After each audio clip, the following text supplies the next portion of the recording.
Hey now, check this out. I haven't been to ownwell.com/thedumbzone since last year.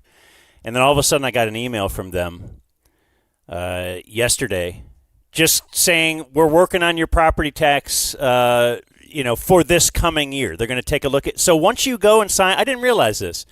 Once you go and sign up, you are locked in forever. You're a friend of Ownwell. Like I know you've done it for your bills and everything too, not just home property taxes. They got right? me in with the property taxes. Then they said, while we're here, let's just check in on I'll some say other stuff. they got you in. Makes it sound like they hoodwinked you or something. No, got me into the Ownwell family. And then they're like, look what else we can do for you. Yeah.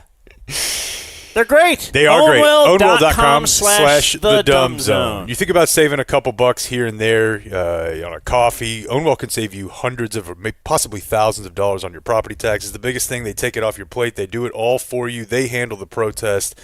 They stand up to the man for you. It is all available to you at ownwell.com/thedumbzone.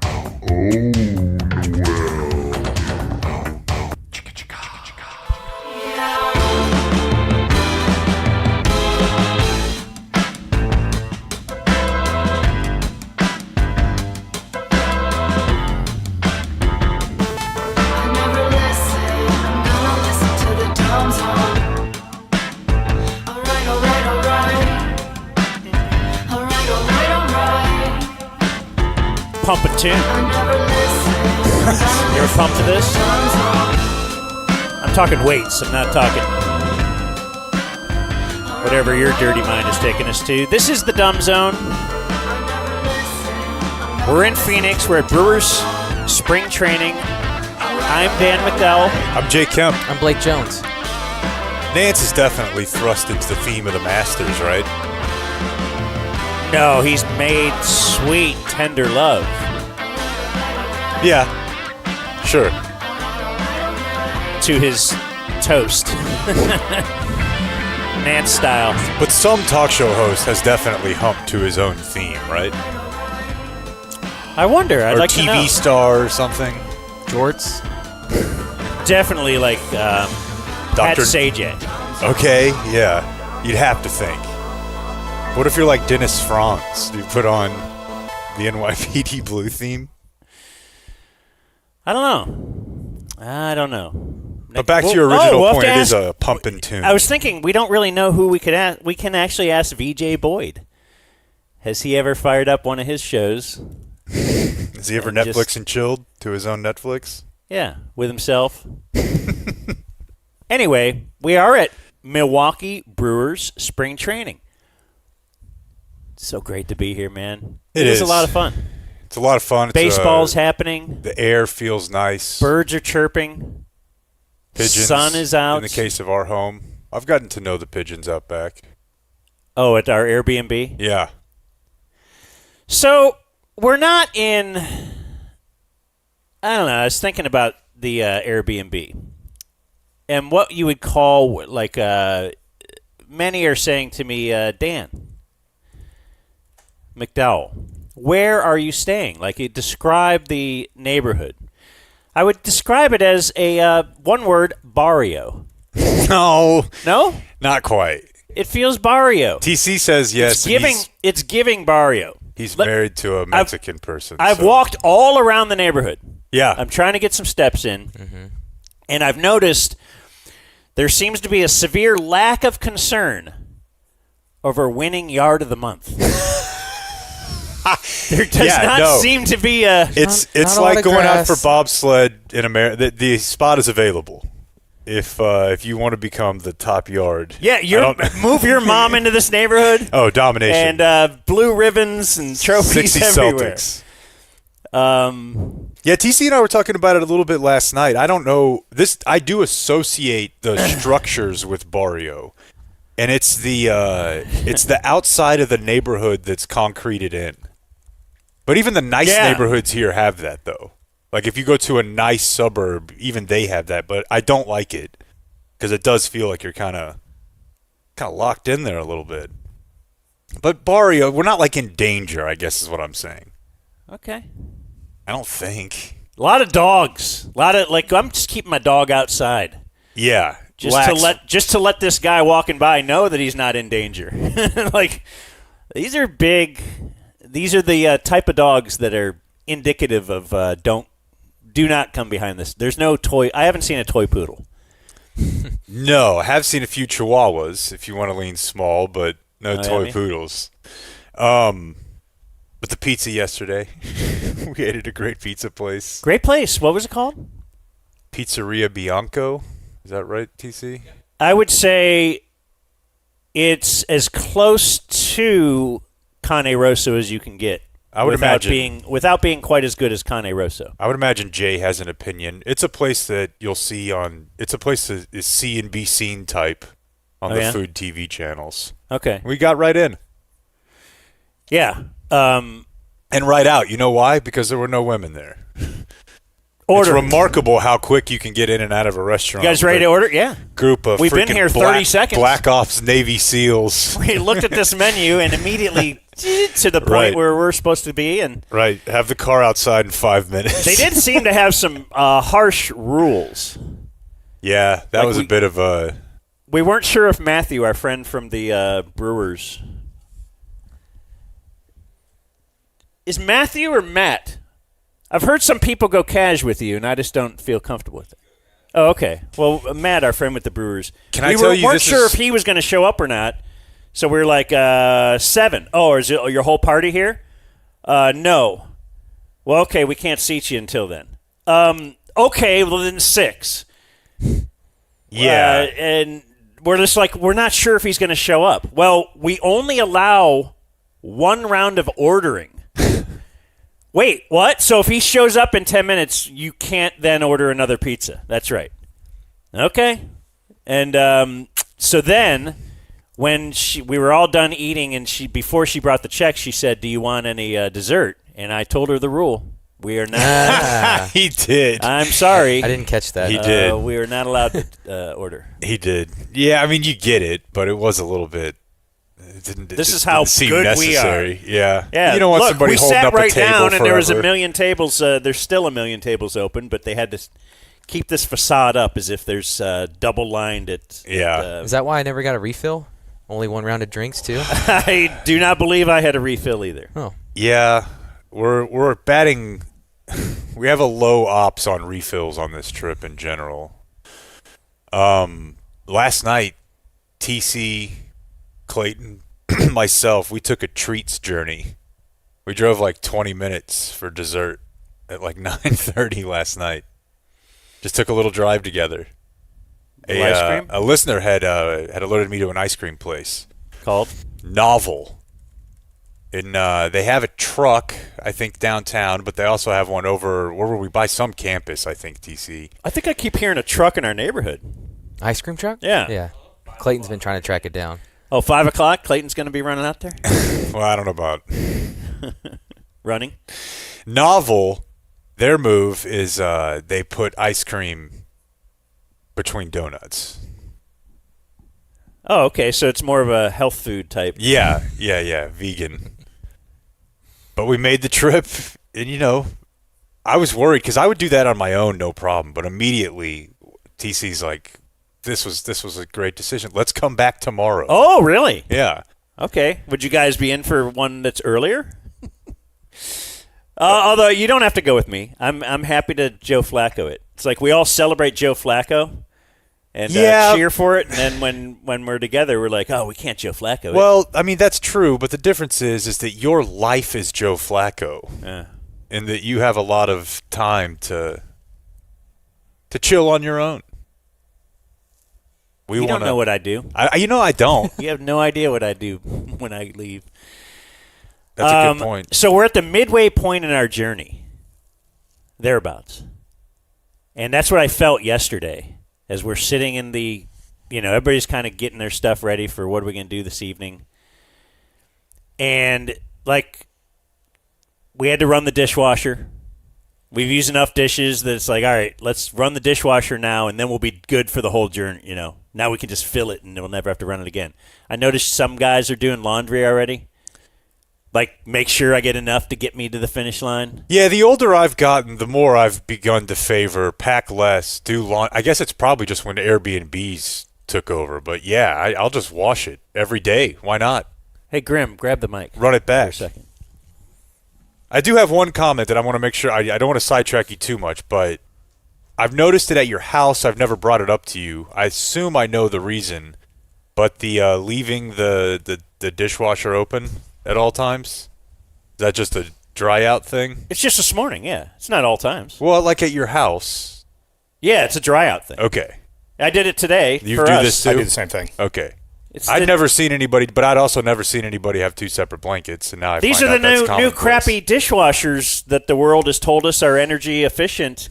Like the old one had the heating coil in the bottom, and if you dropped something, it'd be like, it just burned your glass or whatever. It ruined your cup. Melt your spatula. Yeah. Now they don't. It's energy efficient, which means it doesn't really dry it and it barely washes it. It's woke. But it's also on for 2 hours and 40 minutes. It so is. I don't get it. It is. My old anyway, I'm not doing my set on well, no, washing I machines. don't mind it. I just, as a clumsy person. Oh, you walk into it. Well, I only did it this morning. It's okay. Yeah. I'm trying to get And into you your know me, mind. I emptied it for you. I saw you do that. Yeah. Which was it? What? Who do we kill? What? Zach Braff's mom. It's the plot of Garden State. He said it's the plot of Garden State. She falls on a washer. He's still going. He's still going. I thought we just had a. This on the heels of the swamp cooling units. So other disaster. talk. More on that in viewer mail.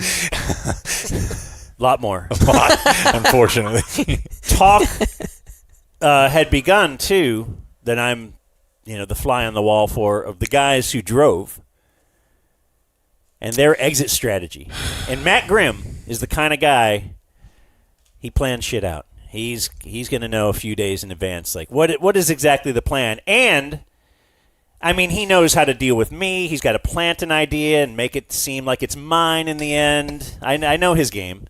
And if he wants to thinks leave, he's all Wow, sly. It's sentient. if he wants to leave at a certain time, he shoots the under so Yeah. that you hope to meet in the middle where he wants to leave. But I think he's just learning how to deal with TC and Clayton because everything he throws out, those guys are like, absolutely. You want to leave right now? Let's go. They'll just throw all their Okay. stuff in the car. They are very, That's good to know. which they should be, because because he's one of my least favorite things in life is not knowing when you're exerting pressure on people. It's just a basic curb vibe I get. Like, is this an imposition on you or not? yeah. And like, we wanted to go to a show Thursday night. Nick Offerman in Phoenix, who the more I say his name out loud sounds like an outfielder to me.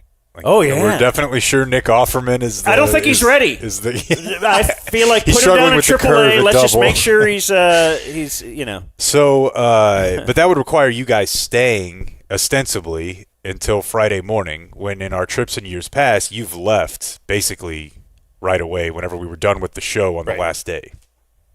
But From this what I time, overheard last you're night- sort of splitting the difference. Yes. And I don't want that to be because I What do you brought mean? this show You're up. going? Those guys are going to go. Clayton and TC are going to go to the show, and as soon as they get back, we're going to bail. Okay. So are you going to sleep at all? Because Yeah, I'm going to sleep. I'm going to sleep. Okay, because I heard these plans. The plans are for Matt Grimm to leave here and keep driving until he gets to Dallas. The race is on to beat Dan back to the den. Right. It's He wanted. important to him. Yeah. I have Yeah. to turn everything into a competition. Right. And as we know, TC's car is parked right in front of my house on the corner.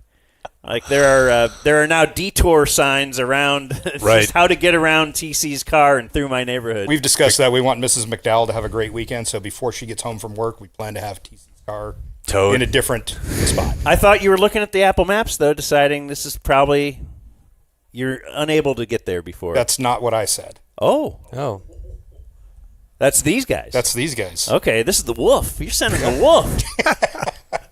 I'm the self-proclaimed chief logistics officer of this operation, and I feel I can get it done. So there is a little pressure because had they not been going to Nick Offerman, you're leaving from the Brewers Spring Training facility. Yeah, we'll probably stop at the house and pick up the last few bits of things. But you would leave, that would be your preference tomorrow.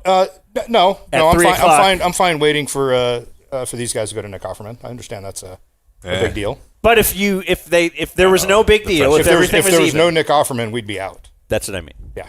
You got to the bottom of it. Yeah. True serum. Yeah.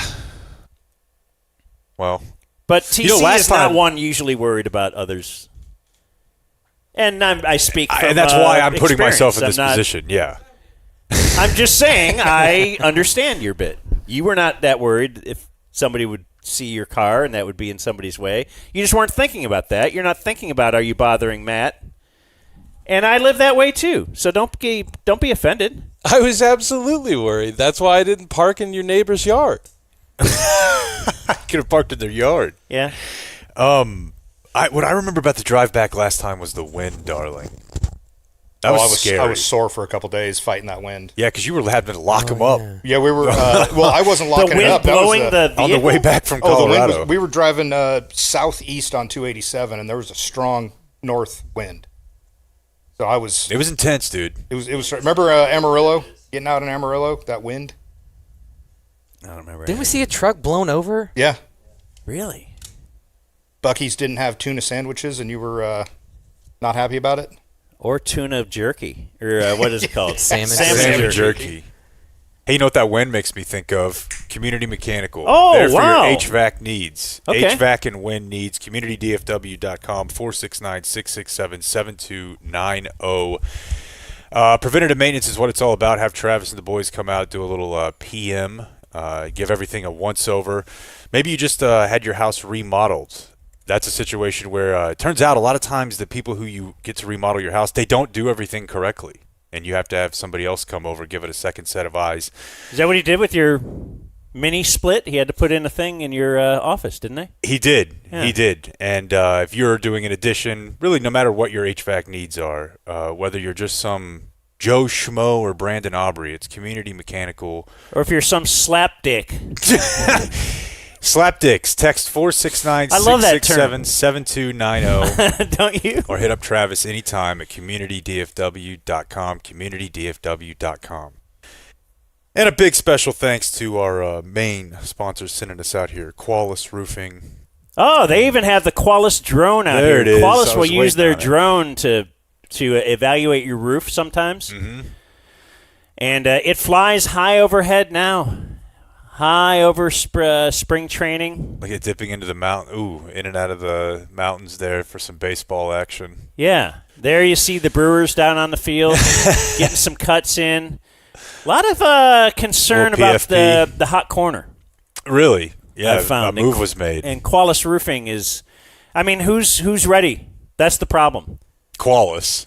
I don't know. Well, I don't know if Qualis is ready for the hot corner for third base, but that is a concern I've noticed here at little buzz here at spring training so far. What are we going to do at third Trade me. base? Don't worry.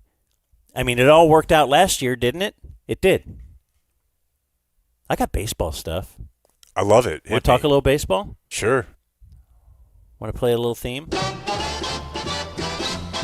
From the wonderful world of sports, Radio Sports Scoreboard. Oh, yeah, I like that.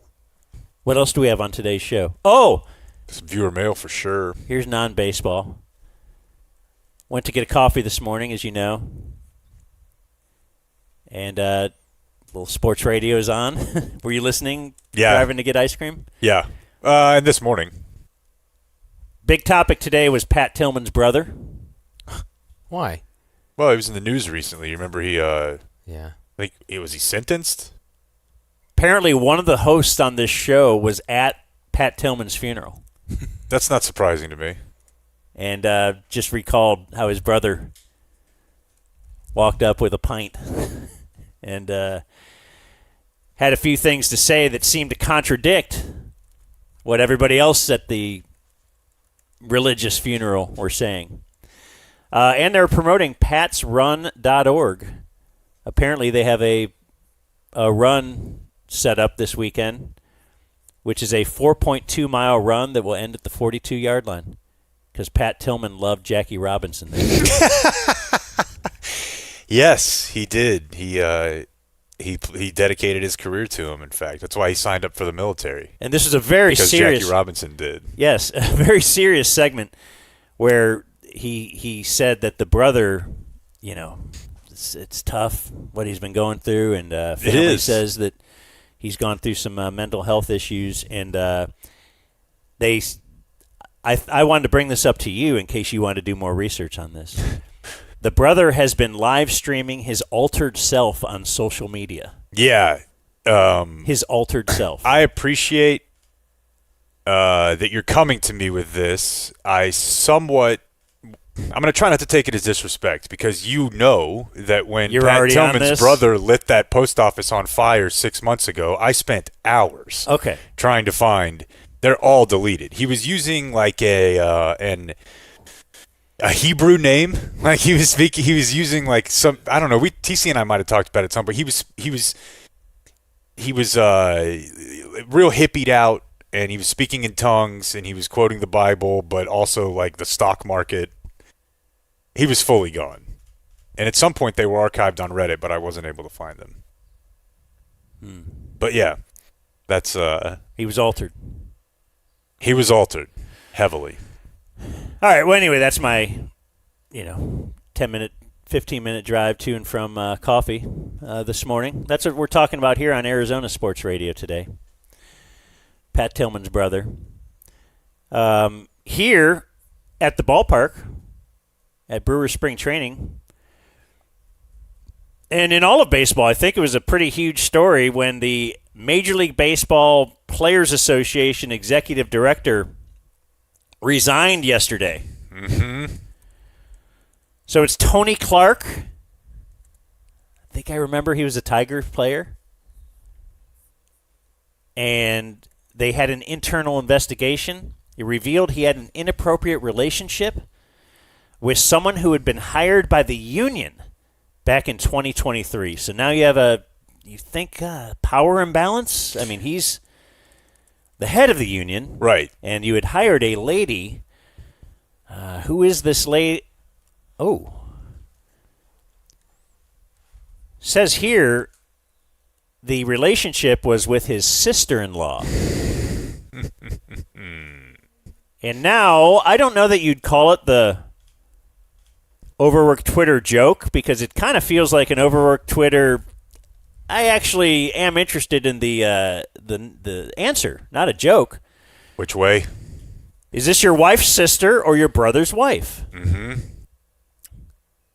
So my question, I have a couple of questions. All right, wife's sister or your brother's wife, which one is hotter, if you're writing the story? And then which one is the morally superior choice? And I think the answer is to both is the same. Morally superior meaning the one that you think would, in, let's just say, conventional morality, you're at the pearly gates, the one that they would say that was the less bad decision? Yeah.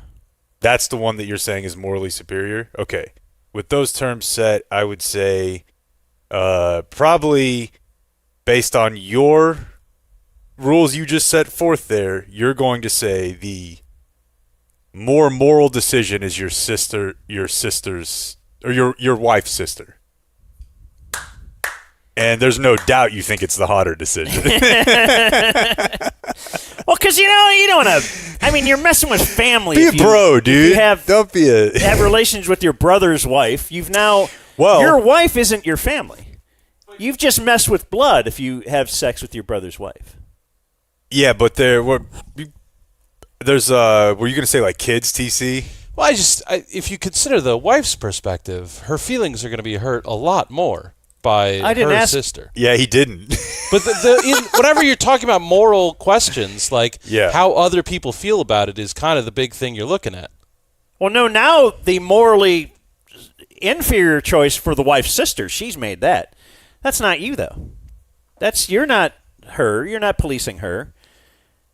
You're only worried about the love that you've fallen in. Right. and whether or not your dad, who's about to be president, thinks it's okay. I also think it's if you are interested in studying things like I used to when I was when my kids were little. I thought of it as I'm like a scientist here. I'm studying them. Sure. Look at how they interact. Look at how they just play when they're by themselves. Like this is so. As far as a scientific experiment or a scientifically superior choice, you get to actually experience like the nature versus nurture thing if you have relations with both your wife and her sister. You're a Because then scientist. it's like they were raised in the same way, but look how different they are once we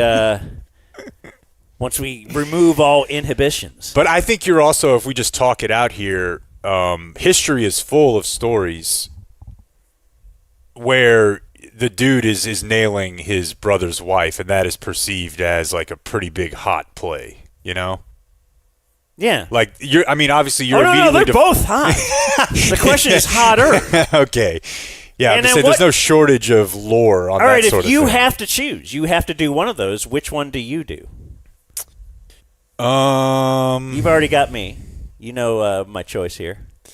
I think it depends. Like, I think if you want to, it depends baseline. If you want to keep your family, if you do have kids and you want to keep your family, I would say that having sex with your brother's wife is going to give you a better chance to keep yourself under the same roof as your wife than if you have sex with her sister. Oh, you're saying If you don't care, then ask your wife if she's ever considered being both lesbian and incestuous, and see if you can get her sister and her to hook up. Because okay, so your otherwise, goal is you want to stay married. if you do, Yeah. do not have sex with your wife's sister. Okay, now, that's a different calculus here. I But would agree with that. okay, but Yeah. one might say that would be the basis for a moral judgment, which you did ask Well, earlier. I'm saying you're falling in love here. You're not going to keep your family. You want to leave and Okay. create the rest Well- of your life with this person. Which, you do that with your wife's sister, that's going to make holidays a little... I guess all holidays are Also, gonna be think of it tense this after way. this. You've already sorted your wife, and even if she may not be the best, you've decided she's pretty good. So wouldn't you rather have just take another crack at one of those than use your sibling's judgment? Right. Yes. The answer for me is yes. Yeah, so all answers are leading towards the wife's sister. So I hope Tony Clark... Sacrifice thee before us. I think the big thing is going to be who's hotter, like in reality, and it's hard to judge where we sit now. So I'd say let's start gathering evidence. If anyone has a hot wife's sister or a hot brother's wife, just start thedumbzone@gmail.com. We can kind of get a vote. repository together of which set is hotter. Build a data set. So yeah, just start emailing those right now. Really, if we could have several by the end of the show. Blake, were you about to say something? No. It's been a rough 24 months for the unions and for the players associations it's fascinating to me because you see this in all kinds of businesses, but it's the thing of, do you need someone from the outside who knows how to do business or someone from the inside who knows the business? And Well, that's a very there's always a slider for how much in between. So as far as you mean Tony Clark being the head? Yes. Yeah. Yeah, and the NFL has had major problems with this. Dude, Because the it NFL always... Right, Gene Upshaw used to be the head of it, and always in the past, really with Major League Baseball, though, the face has been like a lawyer. Yeah. Yeah, and I think that's has- what you want. Doesn't look like they've ever thrown a baseball. Yeah, And that's what your commissioner is. That's what the owners are. That's the arena that you're in now. But that's then- why you hire an agent. Exactly. The players to do it when they speak. hire an agent, but they for some reason there is a tendency towards we need player representation in these rooms. They want to be able to speak for the guys, but No, that's also sometimes then you introduce people who are wild because they were pro athletes and the NFL just parted ways with a guy for expensing all those strip club trips and Ubers for women, or you need nerds. yeah. You need nerds. So, So now, yes, as you're heading towards labor strife or probability, the owners they're probably going to lock the players out. That is the thought. But I want to get into that here. And the crux of it is a salary cap. But their sell is, well, along with a salary cap, you will increase you actually create a salary floor, because right now there's not. Unless you were to, the major league minimum salary times 25? Yeah, That's you your wouldn't even be salary able to floor. do that, right? Like options and stuff would come Yeah. in. Yeah. But There's no real one. speaking of a floor, Flooring Direct DFW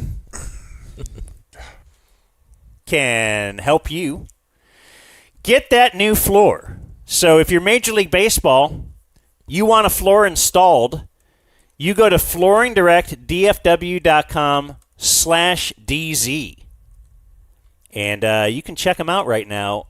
Great deals. This will take you past any impending lockout, right? Absolutely. You can buy now, pay later with zero interest financing for 36 months. So baseball's already locked out, back at it, and being played by robots by the time that you're paying for these floors. But the Nothing umpires down, are free human. Financing. The umpires are human. Right, I like the human element somewhere. And the managers are dogs. Yeah. FlooringDirectDFW.com/DZ. They bring your the wife is a floors toaster. to you. And you can feel them. You can feel them right there. Feel the floors. Lay on tiny little pieces of floor. Imagine that everywhere. I wonder if they'd put a floor in, like, just using just the small samples. Make Like that a my whole collage type thing. And then there's like there's a piece of carpet, but then there's a little hardwood. Like an intercontinental breakfast Wouldn't type that be thing. fun? Samples from all over the world. I bet they do Let's that go over for to the you. tile section of the room. Check out flooringdirectdfw.com/DZ. Give them a call and then ask them, would you do something fun like that for me? I think they would. And then when they're in there, they move all the furniture for you. They put everything back. They clean up every day. It's not going to be a disaster zone. flooringdirectdfw.com/DZ. Good dudes. So, yeah, I was reading an article about the Kyle Tucker Dodgers contract, and I was unfamiliar with this.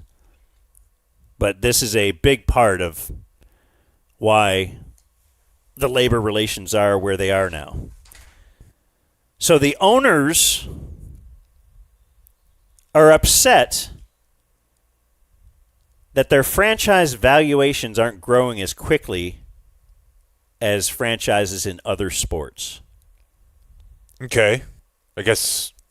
And they think, as you hear about every time there's labor problems, it's because there's no salary cap. So we need a salary cap, and that will instantly make franchises across the board worth more money. Can I dumb guy math question this? Yeah, we'll see if we can answer it. Is that simply because if the overall amount of money that you're paying out to salaries is capped, then it's not coming out of profit? That doesn't seem like that huge of a difference to me to affect your overall valuation, right? Like, let's say that they said, hey, the Yankees are spending $300 million. They can only spend $250 now. Is that $50 million a year what is holding back their valuation pacing at the same as other sports? Does that make sense? I don't know. There have to be other factors, I would think. I would imagine you're spreading the talent. Because if two teams on the coast have all of the good players, that's a good point. Then it would just, if there was a cap, wouldn't it trickle down? Yeah, and they would make those other teams worth more. That would make sense. But I don't know how they do. Football is the easiest because of the TV deal. Right, uniform. Okay. Well, that's one of the things they're talking about now, is that trying to view the loss, the death of the RSNs, let's make lemonade out of that. Well, great. A phoenix arises. Right. Now we can socialize that. Now we can get all the local TV deals under one umbrella, and now we will spread that money out equally. Well, the trick is now convincing the Dodgers and the Yankees and the Mets that you should do that for the Brewers. Because what they will say is, well, the Brewers spend whatever it is, 27th most in Major League Baseball, yet they won the most games last year. Guess we don't need, that's what the Players Association will say. Like, we don't have to do that. Wait, is it the player? I'm losing myself. No, the owners. That's what the owner. I'll interject a little business here. Do it. You're a businessman. What you're talking about there is spreading the talent across the league to make it more competitive. You're not really talking about team valuation. Okay, that's kind of what Blake just said. Right. So team valuation in most of the business world is based on profits times a certain multiplier to then get a big number. So if they make $1 million a year in EBITDA, then say it's a 10 multiplier, then the team's worth $10 million. I think the marrying of the two arguments is saying that if the teams had more money to operate with because of a revenue sharing and salary cap, they would become worth more because they'd be more competitive. Like, are the Right. Dodgers, would they also become worth more because right now they are mortgaging, they're spending lots and lots and lots and lots of money, just assuming that it'll be okay in the future because it's still going to keep going up. Right. But at some point, when you have Ohtani and all the players that they do, like, does adding Kyle Tucker do anything to that? But let's say if you put Kyle Tucker on the Rangers, I would say that makes an impact. there's diminishing ROI, but if your dollar is worth more, it doesn't have to go as far. As far as So it what doesn't does matter. it mean, wins and losses for the Dodgers? We're already Right. It's like A-Rod back in the day, The value of a win that a player adds is they're not all the same. And good teams understand that. Also, I think you brought this up the other day, or one of you guys did, that despite this dark cloud that you can see on the horizon, like, it's at the kind of the worst time because baseball is the death of baseball has been slowed. Like, we've talked about the death of baseball forever, but the pitch clock, everybody kind of loves it. We got the DH all over the place now. We got the world class base, whatever that is, right? You got Ohtani. And you got That's a big Ohtani. deal. You've got super duper stars on both coasts. You got Aaron Judge. You got Ohtani. Things are great. Yet things are about to come to a halt. That's the big concern. The Kyle Tucker contract. I was not aware of, with his game that he pulled a Kevin Durant. Were you aware of the story? No. Who did he leave? So Kyle Tucker was on the Blue Jays. The Blue Jays were 2 outs away from winning the World Series. The Blue Jays offered Kyle Tucker a 10-year, $350 million contract. No deferred money. $35 million a year. Nobody had ever turned down a $300 million offer in Major League Baseball, but he did. Because the Dodgers offered a 4-year deal guaranteeing $240 million over 4 years. That's $60 million a year. Wow. $64 million signing bonus. $30 million is deferred. Mets offered like a $220 million, $75 million signing bonus, 4-year deal. And again, the Toronto offer 10 was years, 350. So $35 million a year Yeah. over 10 years, or $60 million a year over 4 years, and you could become a free agent again, where the only concern there would be, what if actually the money does regress and it doesn't go up and up and up, or you get hurt or something happens. Yeah, in my society, all the sports would be run by the government, and they would all have uniform salary cap. You would be there would be no opportunity for a team like the Dodgers to do something like that. Just from let's just regulate it out. I don't know if Kyle Tucker came up in the Blue Jays system or not, but I imagine No, he's he's been an Astro. okay. So he's like a rental there. He wasn't there long. That's not as bad then.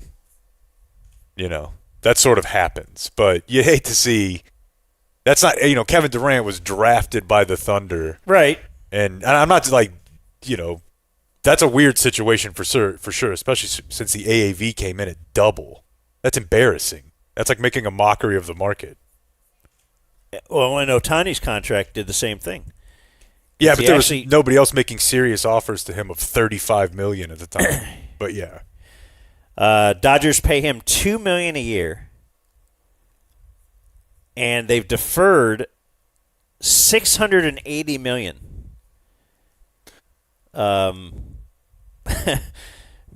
Over 10 years. Because I guess what do they do, business guy? They put that in some kind of a fund and just let it. They're going to put it into a fund, and I think they future dollars are worth less than today's dollars, so it'll be significantly less than $68 million a year. Why does the player take that? Because he's going to move to Florida where there's no state income tax. He makes enough money And then he via endorsements, and he just continues that for 10 years after his career. So it's basically for like financial planning more than anything else. It's a like great you're, deal for you're both sides. going to, as the player, make a little bit less money because that future dollar that they're paying you is worth a little bit less than when you signed it in present value. Yeah, he's going to make a little less, and the Dodgers are effectively going to pay a little less. Damn money. The Dodgers pay a 110% penalty on every dollar spent over the $304 million threshold. So Kyle Tucker this year will cost the Dodgers $119 million. So his salary is adjusted to $57.1 million to reflect its net present value. I don't understand any of this, but it does say the Dodgers it'll cost them $119 million to have Tucker on their team this year because of the tax and all that. Mm-hmm. And $119 million, one player on the team this year. 10 teams' payroll is under $119 million. So they've added one player, said, we have so much money, it doesn't matter that it's going to cost us that. He's their best player, right? Like he's the immediately. Oh No. yeah, that when you put it like that is it's disheartening. I don't like hearing that. I mean, in the NBA, I don't know that anybody is pining for the model that they use right now. It seems like everybody's complaining. We were talking about you have to overpay a guy that you draft yesterday. But they do put in punitive measures to where it's not just paying the money. Like if you get to a certain point over the tax, you can't make trades. You can't take on this money. You lose this, you lose that. Baseball doesn't have, to my knowledge, anything quite like that. Which is creating parity in the NBA. Yeah. Which I think, in a way they kind of want, and in a way you don't want. Times are good when you do know. Stars. Jordan and the Bulls, Steph, LeBron, like when you knew they were going to be in the finals, that wasn't hurting the league at all. No, I don't think the Dodgers are hurting the league. Yeah, so they're cool. I don't know. Brewers fans might argue against that. Yeah, I'm just saying, like, I think in general the Dodgers are like they don't seem like the Yankees to me when the Yankees were good. Where it's kind of stodgy and I'm not rooting for the Dodgers, that's for sure, but just over the years, I don't know. It's hard not to like a team that Ohtani's on. We have the local tie with Kershaw and whatnot, but I don't know. I think baseball's got cool teams now. If you're arguing for a cap, you would say more than half of all playoff teams since the year 2000 had top 10 payrolls. So it's only the big spenders that do well. 12 of the last 15 World Series winners, top 10 payroll. Winning percentages overall correlate with payroll more than the NFL, the NBA, or the NHL. Spending money matters so much. That's why we need a salary cap. And then players would say, yes, the Brewers won the most games last year. They had a $117 million payroll, which is less than Kyle Tucker will cost the Dodgers on their books this year. That was the 23rd highest payroll. The Guardians, the former Indians, have always been pretty low spenders, and they keep winning the American League Central. The Astros, you see what they did, although their spending, I think, did go up. Tampa Bay. Tampa Bay is always a great one. Their payroll has never been over $98 million. Jeez. And Tampa Bay has done very well. So the Rangers, I don't know, what were they? Were they a top 10 payroll that year that they won the World Series? They were. Probably. I'm almost positive they were, and I think it might have been a couple of years. And they've, in general, since Tom Hicks, really, have been closer to commensurate with their market size and payroll. But too often, they fall down into that 12 to 15 range for a city that's top 5.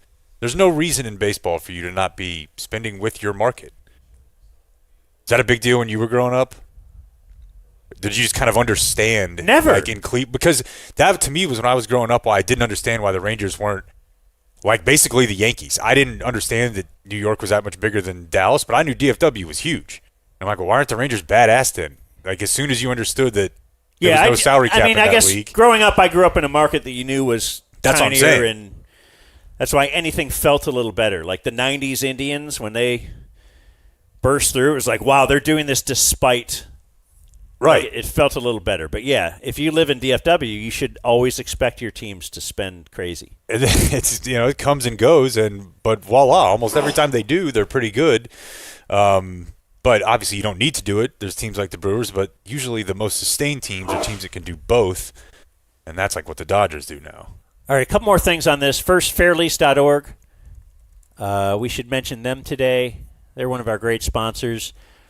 You mentioned Community Mechanical earlier. They're kind of it's a cool situation where some of our advertisers will do business with each other. So Community Mechanical called up Fairlease and they said, hey, we've got this fleet of trucks. We're actually leasing with D&M right now, but let's talk about the future once our lease runs out. Well, the deal was so good that Fairlease could cut them that they bought them out of their D&M lease. Community now does all their trucks through fairlease.org. And fairlease.org will set you up too. So let's say you're a business and you got some business vehicles. They can give you a great deal because they are owned by the credit union. That's right. The Credit Union of Texas, fully backed by the Credit Union of Texas. No bank involved. Didn't the guys over at Fairlease take the D&M offer and wipe it in their jockstrap like Dorn? And hand it back to no, so they'll buy you out of a lease. Fairlease.org. Click request a quote, then select how did you hear about us, and then tell them the Dumb Zone sent you. Commercial, as Dan said, they've got unlimited mileage on those leases, the tax write-off. It's a good situation for you to get ahead in the car space at Fairlease. Fairlease Navidad. Interesting point in this article too about labor peace or labor strife with Major League Baseball. They said academic research on the effectiveness of caps as a tool of competitive balance is very limited, but they say a 2011 study determined no causative relationship between caps and balance. So, like, just because your league has the salary cap is not what's making competitive balance. Yes. Which doesn't totally make Sean Kernan, he's our sponsor, 360 Wealth Management, Business Wednesday sponsor. He shared with me an article about how, because, okay, I told you he's setting up my kids with a few $1,000s, just get them to start saving, so we're going to put money into the market. And I said, well, the market's really good right now. Should you wait till some weird thing happens, then throw it in? He said, actually, studies have shown that over time, it does not matter. It doesn't matter if you invest into the market when it's at a low point or a high point. It's all kind of evens out in the end. Which you agree with that? Absolutely, he's 100% correct. Didn't make right. It doesn't. Over a long enough timeline, I guess. You're just zooming out and. But I guess that's what they're doing too with salary caps versus non-salary cap leagues. It's like actually. Yeah, but also there's several other mechanisms in play, like the draft. Like the scheduling, right? There are other things at play, other factors that are causing that, right? If they're saying it's not a fact, I'd have to see the study. Free agency is the first thing to me that ever created. Like you might be able to argue that the 70s NFL. Right. If you had a Had a salary, salary cap, cap, but no 'cause- free agency, no player movement. Right. Yeah, so it's interesting, but I still would prefer from a look standpoint. I think baseball should have I've always thought should have a salary cap, but that's because I like the dork part of the game. Well, it does Kind of feel building like, and yeah, you should be able to think. Now, what's weird is if you have like no idea, you should be able to learn how to build a franchise and be able to be competitive. But don't you think it goes a little too far if you actually every one of the teams could win the World Series at the start of a year? Like, I feel like I wouldn't like that if it was just such a crapshoot. Which sometimes it feels like that, like, let's say the NHL. The last team in the playoffs can end up going on a run, and it just doesn't feel right. If you were the 8th best team in your conference. But haven't you depends on where the line is, right? Haven't you liked the expansion of teams that you think can win in the NBA? Yeah. And the NFL is kind of built on that. Baseball's just not like that. It's, akin to what I'm told soccer is The like. NFL is built on that, but you actually still have some, like, Consistent. the Browns won't win it next year. Come on, bud. You know? Yeah, I do. Yeah. Anyway. Don't say what you're about to say. Second year shot. This article does point out that NBA player salaries actually went down by $500 million last year because the league did not hit the revenue expectations. Damn. Did you realize that? Did not know that. The only time I was aware of revenue going down and salaries going down was the vid. But most of them had bounced back since then. But that's interesting. Are they going to have to go get all the money back from the guys? That's the show I want to watch. After they've already paid, they don't hit the BRI numbers they needed, and they have to go claw back $20 million from Jokic some offseason. Paid you too much. Let's see here. Okay, so the problems here are the lower revenue organizations, like your Brewers, your Indians, or whatever, would have to spend tens of millions more. And then, you would still have a floor of $150 million, let's say, and a ceiling of $280 million. Is that competitive balance? Yeah, it's if you can on, have on a spectrum, I think it's much closer. But it's $130 million difference in your floor and cap. That's still quite a gap. It is, but it does something to rein it in, and it solves the problem of there's a little bit of revenue sharing involved. I mean, now we're getting down to debating it's a subjective thing, like what is fair? How much money a millionaire giving away is generous. It's better than what they have now, and if you get it instituted, but this is kind of like we've always talked about, I don't know if this example still holds, but like how the NRA would lobby, right? That they're like, we are not giving an inch here, because if we do, the dam could break, and the salary cap being implemented in Major League Baseball would be historic. Well, you'd already to a point say where even if it started out $130 million apart. They've given a few inches by even allowing the tax. They have. Yeah. Like, what would the Dodgers be doing without the tax? That's a good point. We just told you Kyle Tucker's salary is like $120 million this year with the tax. I wonder if it's weird. It's probably I bet they talk about it on the base paths. Like, I bet it's weird to play against them and be like, you guys are just you're being paid more than all of us right now. It does make me think of, like, when I was a kid, the Yankees, you just get mad because they would acquire anyone else's best player. Chuck Knobloch was the best player on the Twins. And they're like, well, what if we sign him in free agency, make him the highest paid second baseman in baseball, and he's our 7th best player? Yeah. Like, he's not that good. Do we need the best? Well, why not? We can. And it makes you, it fuels your hate for that team, and it makes it even sweeter when you do beat that team. So there's something to that. But it's very interesting. We've said this a million times. How the sports leagues cry that we have to have this socialist system set up, yet as a society we never look at that and go, hey, look, we're screaming for that. Like, we as fans are screaming that the players are making too much money and we should even this out.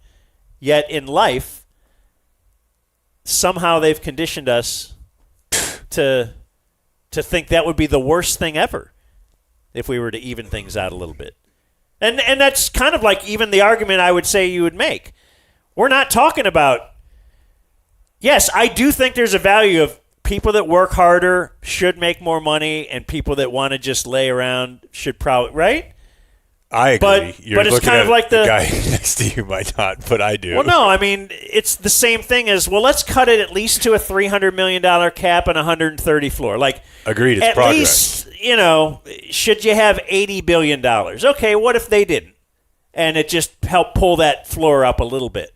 Is there anything wrong with that? No. And it wouldn't affect, right, anybody in the and I middle, think really. it would be proactive because much like with a lot of other, whether it's Blockbuster or whatever the case may be, the time to think about how to keep your game competitive is when it's very popular, not when it's waning in popularity.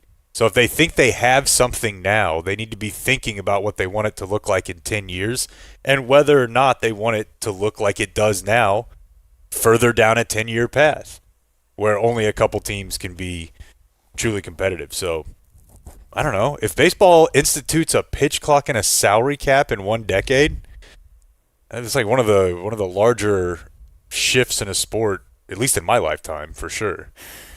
Yeah, and then what is the Tony Clark thing? Does it affect it at all? Does it make it better? Because now they're getting rid of the baseball. Remember, we started with that. I immediately went back to the which lady is. No. I don't think that's involved in this at all. Although it'd be interested to see. We want to know. Well, I mean, I think the lesson there is that we know that everybody's horny, but old athletes in offices are super horny. It just seems like their T is higher. It's super high. There's ladies around that they're very competitive, right? Yeah. Why is my brother with her? I should be, and then I am. I'm gonna hire her.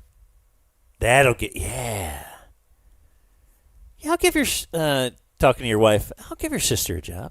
You think she wasn't a wee bit curious out of the gate there?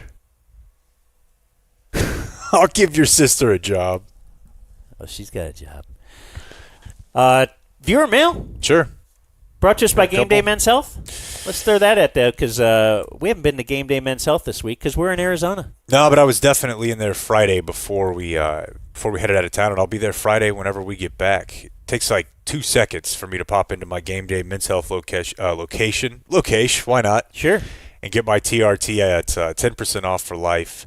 They do more than just testosterone there. They do peptides. Matt Grimm is a Game Day Men's Health customer. Oh, nice. And peptides? Peptides, absolutely. For recovery. Is that why your wiener's so big? Yeah. Yeah, you can see from over here that his wiener is huge. Well, we're going to do the ridge spot later. It's a wallet. Oh, I was looking at his ridge. I know. Back to the peptides that are pumping that ridge up. You're just feeling great. Feeling great. Feeling like $1 million.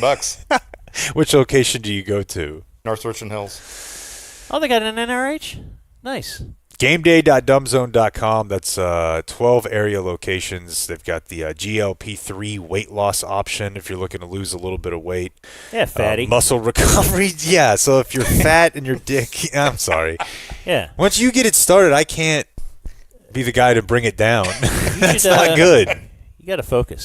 GameDay.dumbzone.com. Wait a minute, Uncle Hotmail. Hey, Uncle Hotmail. Did you guys get some mail this week? A little bit. Is there an email in your box for me? bracketdan@hotmail.com if you want to send something to me behind their backs. Still have a lot of email accounts, don't you? It's like my lists. Yeah. I'm like, oh, look, here's a new app this will be a better list. Yeah. And then I could put all my stuff here. No, it's just another one. Okay, I don't know if we talked about this on the show, but I really wanted, when we were at Fox 4 looking at the construction site, I really wanted to get a whiteboard. Yeah. Just put a huge whiteboard up in the office unnecessarily. Did I just mess that up? Camera. But then you just end up writing the same stuff on the whiteboard that's on your list. I know, but then we could all see it. I still like the whiteboard idea. I got a couple of emails about this, just in general, people watching the Olympics. The Olympics are a big athletes crying in interviews space because they've been waiting their whole lives for this.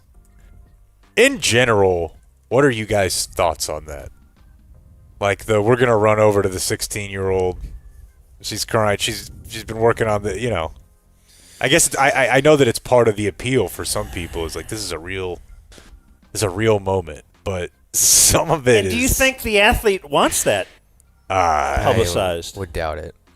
You sure? I mean, it's a culmination of, they were like 8, they were 10, they're going to these practicing at 6 in the morning, and like it all actually paid off. And is that part of the payoff for that video to air of them at their most vulnerable, Like, did Michael Jordan, is he upset that they filmed him crying, hugging the trophy when he finally got there? He probably is. But that's a big image of him that helped. It's the end of the story here. Like, look at how much he put into that. It's very cool, but that doesn't always jive with what the person wants, if they feel like it was an invasion or something. I mean, Dirk went back in the trainer's room and did his crying. So that clearly the person, he wasn't interested in that being narrated as much as I think Michael Jordan, in a way, right? It's Trump loves the fact that the news media is running around, and anything I say they will, for 4 years, anything I say they weren't really paying attention to, and now it's like it shakes the world. It's great. That's why he has a daily press conference. Like, but yes, you're right. I suppose now we're dealing with 16-year or 18-year-olds in the Winter Olympics, and we don't know. They haven't built up the history that Michael Jordan or Trump had to show us that they really did like all the attention. Yeah, and Yeah. they don't have a ton of media training. Yeah. It's a one-shot type deal. Now, it's frustrating that I don't have audio for you guys. I did a quick Google on this. I feel like the Olympics just has, like, Matt, do they have some, like, insane, you can't post any Olympic clips on Twitter even? Like, you can't post... Litigious. I mean, it just seems like you'd want cool jumps and stuff being shared like crazy. Like, if there was some awesome thing that Sven saw, that it would be everywhere. Like, boom, boom, boom. You have to see this moment from the Olympics. And I haven't been seeing much of that at all. You're right. I did see the Lindsey Vonn crash on Twitter, but I don't feel like I've seen like just a ton of stuff. No, unless it's a guy saying, I cheated on my wife. my girlfriend. I don't know. Where was he from? He was from somewhere that didn't speak English. That was from Quentin, interviewing athletes. Let's see. I got an email about the Olympics. Okay. I should have sent this email to Jake, as he is the gatekeeper of all things racism. Oh, That's it. That's fantastic. Yes. Welcome. But I don't know his email, so I send it to you. My kids go to an unnamed private school in Fort Worth. And as a celebration of the Winter Olympics starting, they did something I couldn't believe.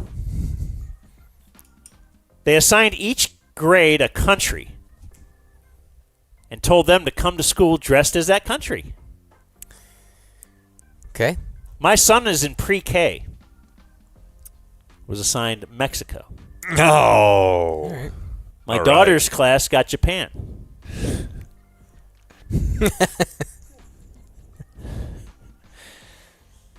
That morning, I had my son dressed in a poncho, sombrero, fake mustache. Oh, you just went full on. You didn't have him dressed as a solid trade agreement or a... with a couple of empty Corona bottles, but my wife changed him into jeans and a green T-shirt. Come before they on. left for school. No, you don't need to kill the bit entirely, although I'm very excited to hear about Japan now. Mm-hmm.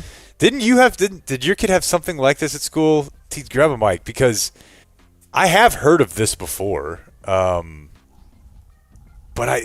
yours might have been different. Oh well. It'll come represent your country day. Yeah, you had one, right? For this month, they had a dress-up day for the kids to celebrate the month. Black History Month. No. What do they want from me? Dude, it's just tempting you. Well, yeah. What do you? Just What's your tempting. play?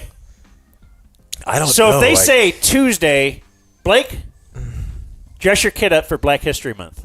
I mean, John Brown's always on the table. I don't feel like that's going to scan. What Lincoln? does John Brown Can you look be like? Lincoln? He kind of looks like Lincoln.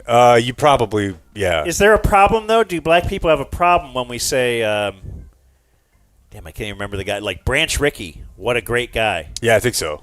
Branch Rickey, Abraham Lincoln. Black hero. you're much safer with John Brown. But as TC said, it might not scan. Abolitionist. Yeah. John Brown. Terrorist, maybe by some. A Jackie Robinson jersey. Jersey, yeah. That's not bad. Boy, they really leave you no options. I don't know what they want me to do. Like, because even if you were trying to display somehow downtrodden, like, that's offensive. Like, Every if you wanted to single look. move you Yeah. could make has some person who rightfully would be upset. No, I'm pre-murder OJ. Look, I'm wearing a Hertz Look at me go. logo. Also, David Draper says, I emailed about coming to the Den for a playoff game stream. I never heard back. Let me know. Yes, everybody who has emailed me, you're on the list for, next year. And the draft. You will be contacted. You just sit back and wait. It's We're gonna be going very, very exciting once you get that contact. We're going into football hibernation mode. So just wait. We got the draft. We're going to do the draft this year. Mm-hmm. I love the draft. Who's the number one pick? Or our autist quarterback.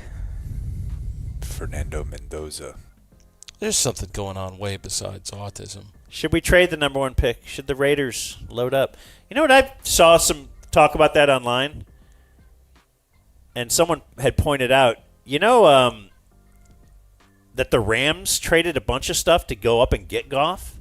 Did you remember that? Of course. I That was didn't- like a multi-trade. That was a Trubisky, right? No, but No. there were multiple trades involved that year to get both them and the Eagles to where they got to get wins. Who had one? And it might have I been think Tennessee. I was going to say yes. It was like 2 firsts, 2 seconds, like a ton to get Goff. And that put Tennessee into the wonderful position they are today? Well, they ended up making the Yeah. AFC Championship, I think, once. Yeah. Contact down. Kill my camera for like 1 second. Or you could just talk for 1 second and I'll listen while If I you- do No, this. make him big. If you take your just focus on Jake. I mean, If you take your contact out, do you He ever won't pop it know. in your mouth to rinse it off? of course, I'm about to Gross. do it right now. That's a thing. I've done it before on the ball field because, it's all dirty, and I figured, I guess, dirt from the It's been bothering me all morning because I'm having to put it in with my offhand. Saliva does have to be- saliva does a lot to clean stuff up. It's good. I saw a guy do it with a glass eye once. Human or canine? Human. Glass eye. Yeah, it's awesome. That's the best my eyes felt all day. We alluded to this, but yesterday we had a brief moment where TC said, I have something to add to the show. Today it was great. Yesterday it was Dan said, I got an email from a guy who works in HVAC explaining how the HVAC in Arizona works. TC said, I'd like to take that mic. He added some information about how he had come to understand that it actually worked. Maybe it was a little bit of an addendum piece of information, and we received no less than 10 emails, tweets, texts from people being like, TC's an idiot. No, So I'm right. Those are swamp I don't but here's the thing. I don't care, right? I didn't care at the beginning, and we've mentioned it now, and I want to satisfy these emailers to say, I saw your emails. I heard the chatter. I looked into it and found nothing but go to ChatGPT right now. Ask him why it's up there. I don't know if you have any follow-up on this, Dan, if you want. The emails all gave me, as the musers and Troy Aikman would say, tired head. Yeah. No, dude. No. Yeah, I got one from Boyd right here, who's like, TC is incorrect not only about the pervasiveness of the swamp cooler, but also about its placement on the roof. I'm sure some are, but at my school, the coolers are window-mounted. Oh, one guy's school. Cool, great. I believe he grew up here. Well, we're talking about the houses. Anyway, I agree with you. I wanted to 10 acknowledge it. 10 We had teased it earlier. Not Right. teased it. We'd said, yes, like, I'm sorry. I don't know anything about anything. Someone called the Guinness Book of World Records. It's the first time an emailer's been wrong. This is when Blake and TC ultimately became allies. Right. Hating people. Their genuine distaste for correspondence.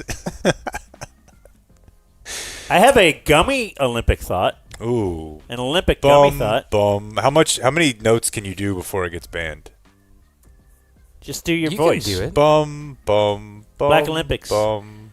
Olympic gummy thoughts brought to us by Early Bird CBD. What's the promo code on that? The promo code is DumbZone20. That, of course, is a single-use discount code that'll get you 20% off at earlybirdcbd.com. If you've used a previous promo code, you're in good shape. DumbZone20 will work for you. There's, of course, real THC in Early Bird in their gummies. 2.5 MIGs of THC in each gummy, which means that you will fail a drug test if you have an employer that's concerned about that sort of thing. But You'll if you pass don't- your drug test if you work here. right, And we test you and make sure you'll that you pass had a your gummy. test for being a chill guy. Like, I think or Matt gal. never had a gummy before he got involved with us. We've turned some people. I know. I've gone full pothead since hanging out with you guys in California. Earlybirdcbd.com, and the promo code is DumbZone20. Dan, what do you got? Dear Texas Poon Handle. I had an amazing, beautiful gummy thought. Many are calling it the best of all time. The Winter Olympics is DEI for white athletes. Thank you for your attention to this matter. That's it? Pretty much.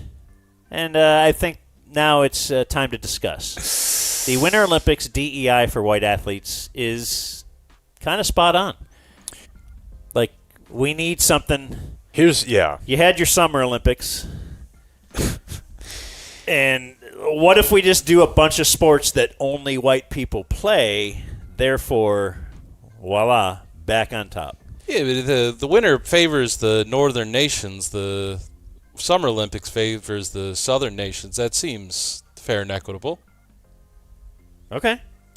Yeah, it's Again, it is obviously very. sounds like something you would say. But I would Right. imagine the Summer So Olympics were woke centrist. first, right? Didn't Yeah. they start with track? Then the Right. people in the north were like, "Well, hey, we're good at stuff too."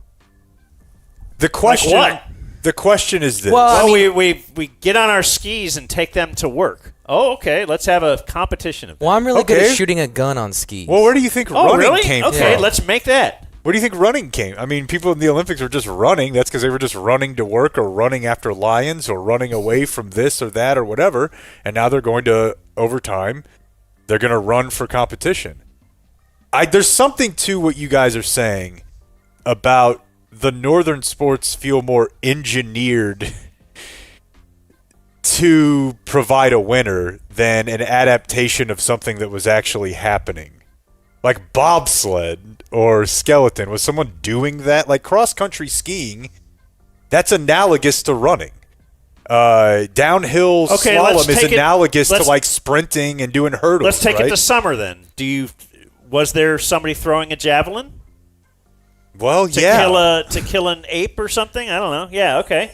At some point. That's what let's look at all the sports, like you said. Bobsled, I think that's totally fake. Yeah, there's no way Now, that people went on a sled. Yeah. Now You it's say, well, let's see who could do it the fastest.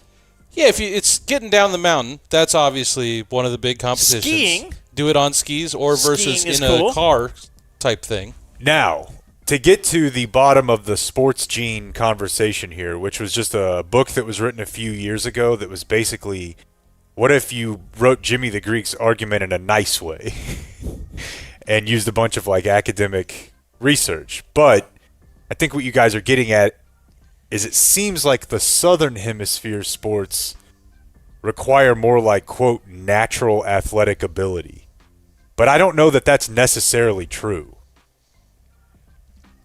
Because when you say it's DEI, then it makes it sound like, okay, well, you're They coming up invented with something. sports, yeah. But if we don't know, like, is there, like, obviously bodies are different, right? They're built bigger in certain places, like that's where powerlifting is huge in, like, Russia. Bodies in that part of the world, near that part of the, equator. I guess that is a gummy thought, but The number of swimming events feels like it's engineered. Well, how many meters? Oh, look, more. No, you can't swim that way. Swimming. then by that Yeah. token, diving is extremely extra. Yeah. So I think it's going on across both Olympics. Can I give you a bunch of anchor words? Yeah. Do you see there was somebody stole our bit? Well, we stole it first. We haven't stolen shit. If we stole Everything you we've ever stole done, we twice. invented. You steal from me. You've stolen twice. Iota. Hey, will you pass me 3 or 4 iotas of popcorn? And an addendum to iota, it means a very small amount, also usually used in a negative context. Yeah. Do you ever hear it in a pot like I couldn't care 1 iota? Or you never hear, could I get an iota of pepper on my salad? Hey, how about... Work that in tonight at dinner. Yeah, I like that. Keep I chasing those appreciate you imps, you about Garrett. We also have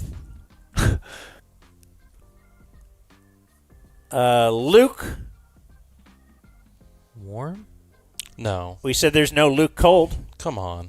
Go on. What else is Don't Luke? do Blake stuff where you. Wait, have, like, are you one actually... word. I Don't pin thought that you were on reading me. an email from someone named Luke. No. No, I'm reading. That's a anchor word. No, it's not. It's not. It's Okay. a word. Okay, Luke isn't always with Worm? It's one word. It's a Yeah. word. Oh, is it? Yeah. Okay, I'm reading a freaking email here. Why don't Well, you guys get off and my... that- Oh, I'm sorry. Let me research the whole email and make sure every one of these. This is how I got in trouble for it. Well, I think that what we may be running into here is the epistemology of Meet the Parents, because he says the pool is Luke. Yeah, but he's shortening the single word. There's I only know. one word, Luke. Okay, I'm sorry. I idiot. forgot I was with English majors here. He has rue. Yeah. As far as there's only one thing, like you only rue one thing. Yeah. The evening. Well, I day? got the day you were What? born. Okay, yeah. The day you were born, it feels. I just know rue the day. Yeah. Yeah. Torn. Is that well? like based on ruminate? He says torn is the only first word that would be with asunder. So I guess asunder would be. Whatever. What is asunder? And then,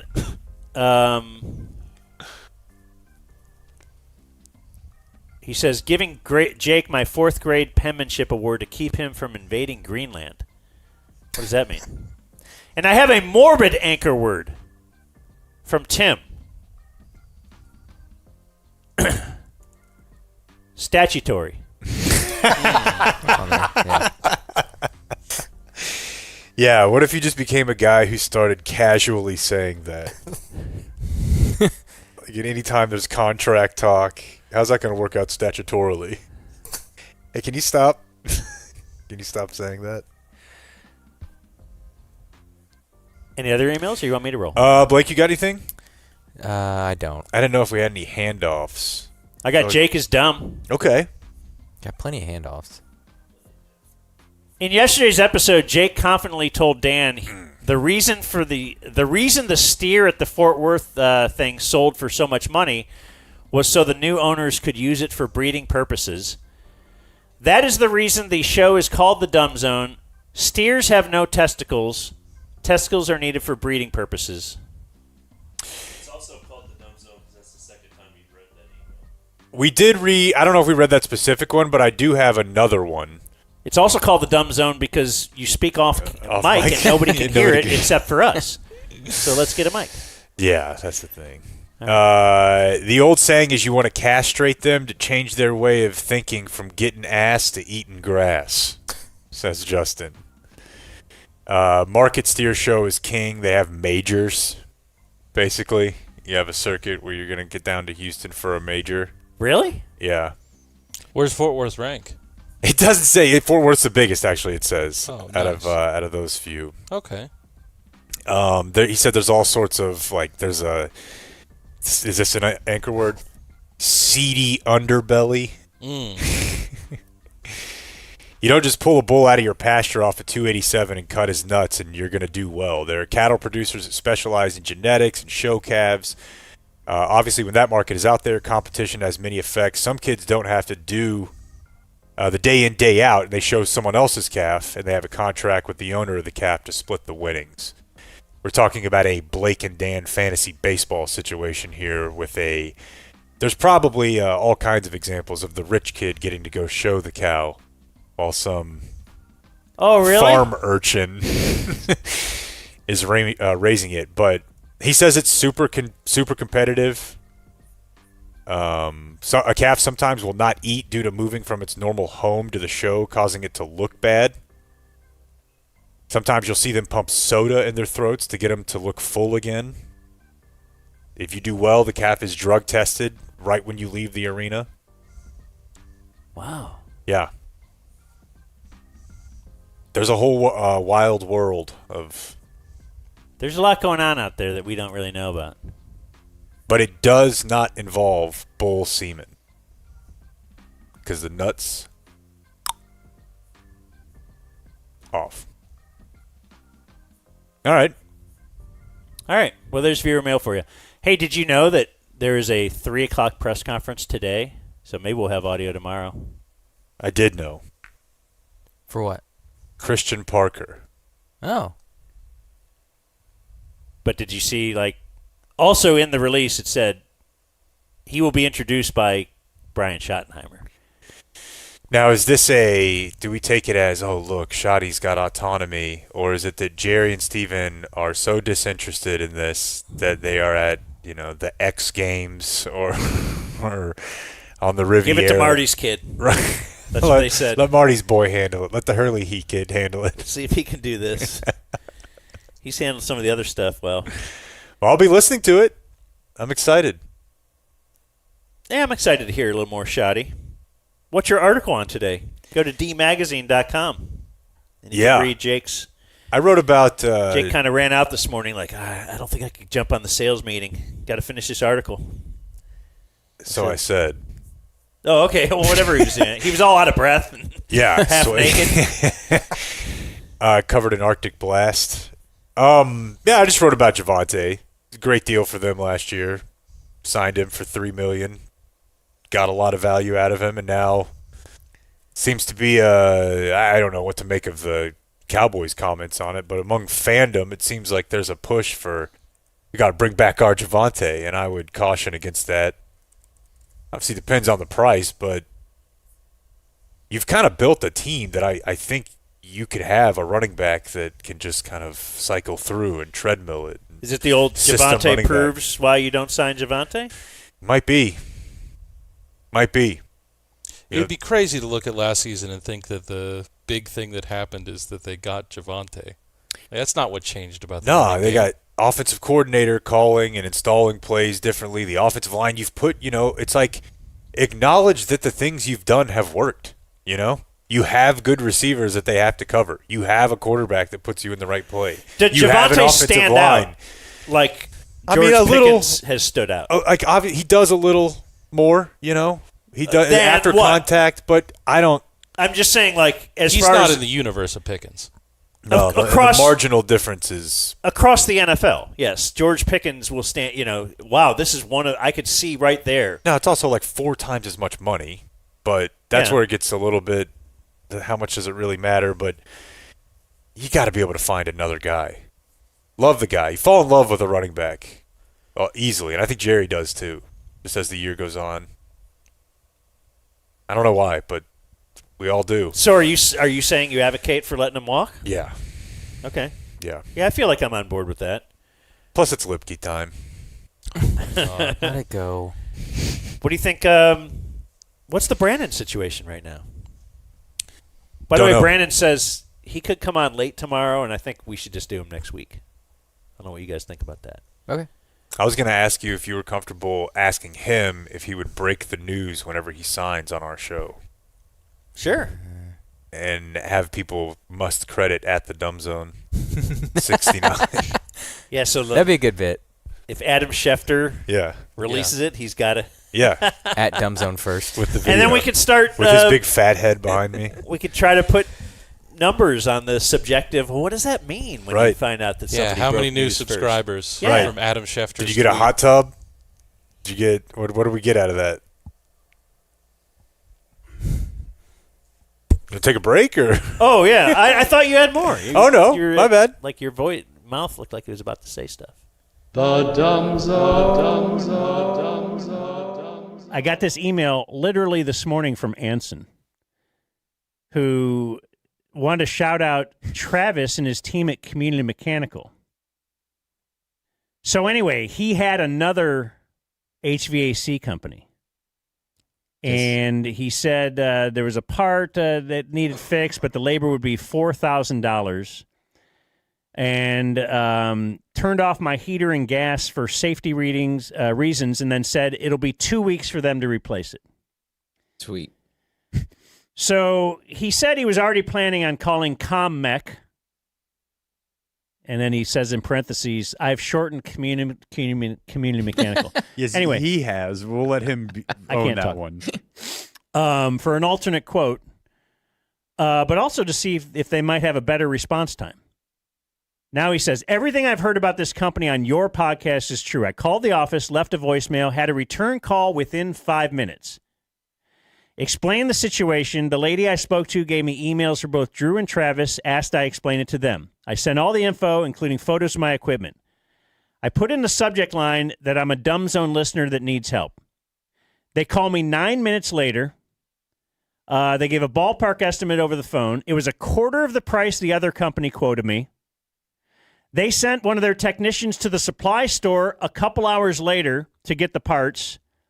They have the parts in hand. They were at my house 8:30 a.m. the next morning to complete the work. And really, he goes on, there's a lot longer thing where they also discovered like a gas leak that was in his, because his wife had smelled. Anyway, he says they're the real deal. They have a customer for life. You have my permission to use my name, all that kind of stuff. But we've gotten tons of these, though. Feels good. Yeah.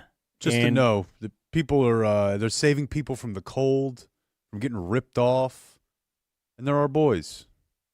Yeah, I'm proud of it's communitydfw.com and the number that you can call or text, and they'll return your text 469-667-7290.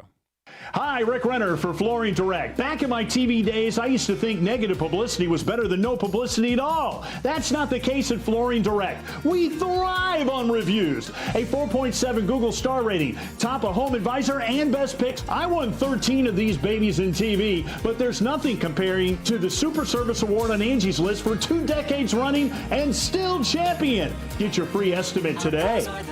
We've got the best prices at Flooring Direct. Quality Roofing, we've got drones. Boy, they do. And they're going to take those drones, fly them up top, and get a good look at that roof and inspect it. They will. I never knew that until you told me last week. The whole lead up. I was last week years old when you told me that Qualis Roofing has drones. But yes, apparently the insurance companies recommend you get your roof inspected twice a year. I think that's a little ridiculous. Let's at least make it once, though. But the drone makes sense now, though. Because you don't, I mean, if you're going to be going up there, once, twice a year? Yeah. You're going to need a drone for that. QualisGC.com. They're great. They're great with listeners of our show. We've had, tons of people just come up to us and tell us how awesome the experience was with Qualis. I don't have to have anybody to tell me how awesome my experience was. They put a new roof on my house. I wasn't sure if I needed one. I knew that we haven't had a new roof in over a decade, And they went up there, inspected it, and they're like, yeah, you got a lot of hail damage here, man. So we'll take care of it. They took care of everything. They dealt with the insurance company for us. I didn't have to do all the calls on that end, and all we paid is the deductible. So Qualis Roofing, go to QualisGC.com. Do they have a number? They do. The phone number is 817-500-9008, and all of those are interesting copy points. But there's one final one. That's where he was leading you guys in it. It doesn't matter. Qualis Roofing, we've got drones. I just got rear-ended. Should I call the insurance company? It's always best to talk to us before dealing with the insurance company. Okay, but I don't think I can afford a lawyer. Don't worry. You don't pay us anything up front. No hidden fees, no surprises. Oh, thank you. I feel so overwhelmed right now. Before you call the insurance company, call Frankel first. Frankel and Frankel. Call 214 or 817 all threes. Let's get real. There's been a stigma around low testosterone and erectile dysfunction. At game day, we say any guy who walks in the door, comes in, and we shake his hand, come on in. There's no shame in your game. You know, we're going to treat you just like a brother. We're going to make you feel comfortable, and we're going to get you in and out of there as fast as you want. And if you think about it, half of guys are going to struggle with these issues, whether it's ED, low T, over 1 in 4 guys are going to struggle with low testosterone at some point. It's time to just make this stuff normal, right? And at game day, that's what we do. Trident Access Services, I had garage door bad, but after just one email wrote, could I call your dad? I had a brand new door put in just a single day. Trident Access Services, holy crap, hooray. Give up. Door was sad and sucky, flaccid at its best. But Jeremy and the fellas said, just put your fear to rest. If you need some help like me, just call the boys today. Trident Access Services, holy crap, hooray. Yeah, the website is txtrident.com. Hit up Jeremy at 817-512-1212. And we learned through Grady that if you're a listener, you get 10% off.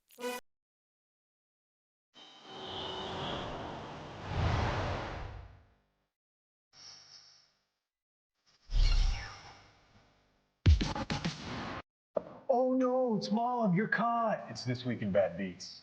Looks like a young man at the start of his journey, always a time of scarce material, but he's on to something now, Dan. It's a library find, a breast exam video that his mom checked out. That's rough, but this segment isn't called Good Beats. And with the house to himself this weekend, he's on to the living room with Leon Let levels of confidence. And boom, pants down, and with urgency. This man is doing a lot more than looking for tumors. The exam is nearly complete, and uh-oh.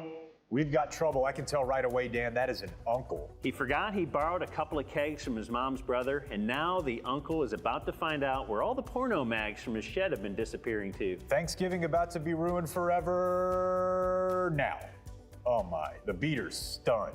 The uncle quietly wondering if this is a violation of his parole.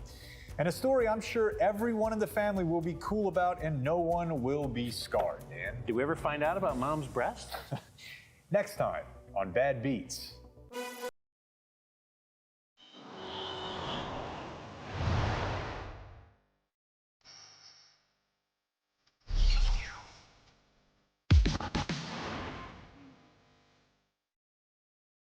We would have been written about in the Washington Post. All sit like I and said, money they this would year have goes they to would the have chairs. linked to the story from us fighting, corporate v labor. They would have been like, well, here's where they are now. And then people always want to sign a wall or something. Get your picture taken in the Jimmy Carter chairs. Yeah, and we would have photoshopped all the guests. We could have to where sold it. We would have photoshopped all the guests to where we looked big and they looked small. We'd had a line out the door. Yeah, yeah. I think a line to sell an opportunity to sit in the chair. Take them to the fair. Set up our own booth. Man. How come nobody was saying these things last week or 2 weeks ago to get Well, us fired I didn't up? listen. It all came down to the number.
The Dumb Zone.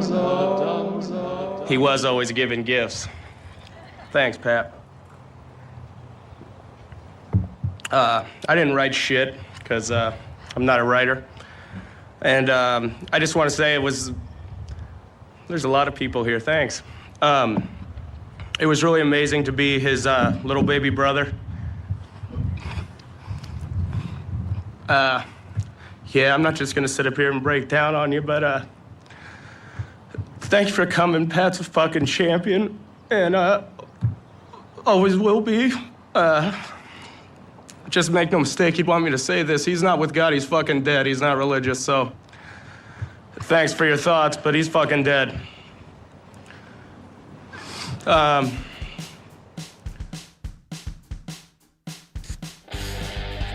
You're listening to The Dumb Zone. You know, today's Business Wednesday generally. We're going to have Business Friday. Tomorrow's our last day here at American Family Fields of Phoenix. I must say, what a great time the Milwaukee Brewers can offer you. I want you to come out to Phoenix. You can go down the road, check out a little Ranger baseball as well, but then come back here to the homey feeling of a place that owns their own ballpark. The Brewers, they do it right out here. I have a couple buddies that are deep in there's a yay boo here, but they're deep in the travel ball game right now.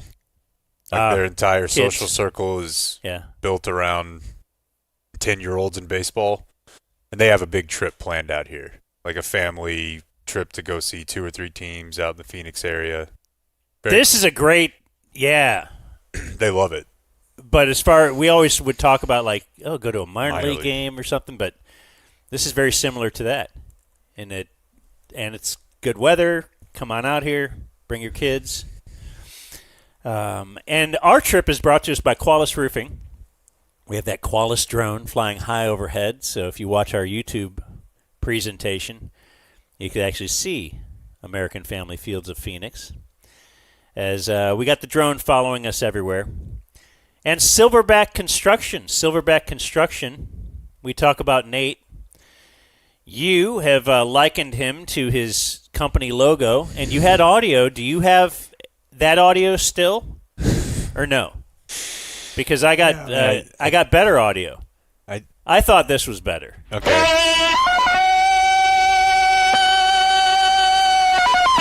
That makes me feel more like Nate. Not the grunts. Okay, who do you want to build your house? That or this? Come on now. I feel like that's you. That's you opening like a 12-pack. Okay, hey, I have all this. Hey, hold on, I have all this part, concrete over here. It weighs a ton. I'm gonna have to stack it up super, super high. Let me call my construction guy. Here he is. Swinging on in, taking care of business, looking strong. All right, now I've got all this really heavy stuff. I need you to take it right here. Let me tag in.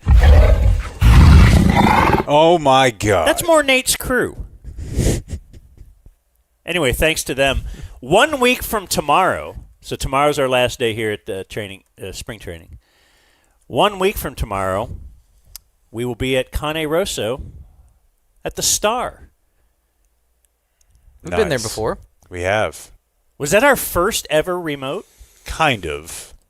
First pay, yeah. First public remote. Yeah, I would think so. I think Qualis Roofing actually had us at their place and brought me the 2 mushroom sandwich. And then the first, hey, we're opening this up to businesses. Like, Qualis didn't ask people to come join us. But we were promoting it for people to come on. Yeah. And, that was Cane Rosso at the Star. Saw the latchkey kid throwing the football up to himself. Oh yeah, on the little field out in front of the Star, there was a kid throwing the ball to himself, just hoping Jerry would come down and claim him as his own. So next Thursday we'll have a PLE. Times are good. Well, the Qualis drone out there. Mm-hmm. Think we could bring it out there? Is that airspace? Why was the airspace closed in El Paso or something? What do you know about that? I kind of just moved past that story because, it quickly turned into, is this evidence of we don't have the proper people in charge? They're not experienced. They overreacted to this or that. I do know that there are cartel drones and American drones fighting them and keeping an eye on them on the border. That's a fun thing to think about. It was speculated that it was cartel drone operations had. But are the cartel drones bringing drugs? No, I think it's recon. It's advanced. Really? Reconnaissance for position. Where can you? Yeah. Is this our Logistics. whole future? Drones fighting each other? Yeah. Yes, of course. And we won't lose any actual people? Yeah, I mean, I don't. This is probably gummy thought too, but nobody brings up that about drones is fewer people do die now in war, right? I mean, it's inescapable. Yeah, it's in that Blink book. War will be just shutting down the other country's internet. Right. So, things... Or stopping food supplies or... Yeah, that's how you... Yes.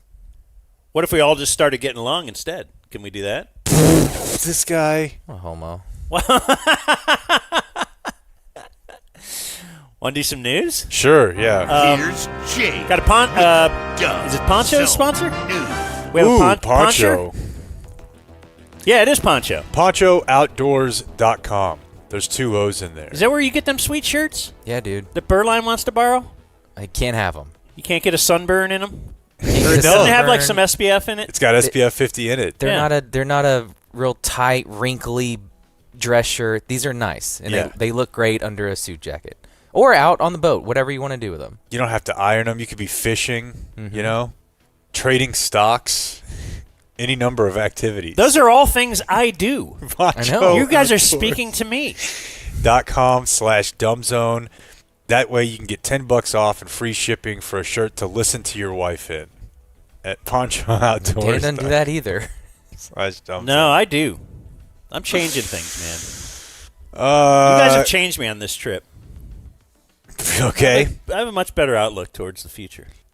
You really need a donut with ice cream in between another donut. I don't think you do. Did you do that? No. Were you there? No. Oh, I thought you went. We took a trip. I mean, it was not down the street.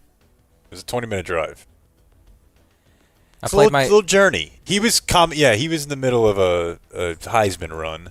I was playing college football, listening to a live recording of IJB, and then when they were done, I thought, it's a pretty good end to my night. Boy, how many people would just love to trade places with you? I know. Got to see it You guys live. suck. This is a tricky one. Everything is pedophilia now in the news, by the way. My Epstein note of the day is the sports tie-in is one of the materials that was included was a diary of a victim, and the victim recounted meeting 2 people with the Washington football team, probably the Redskins at the time. Recounted, not recanted? Recounted. Okay. Was telling the story of meeting. I'll see if I can read the exact quote here. This is underage. I don't know for sure that it was underage, but I know that it's just listed as a victim.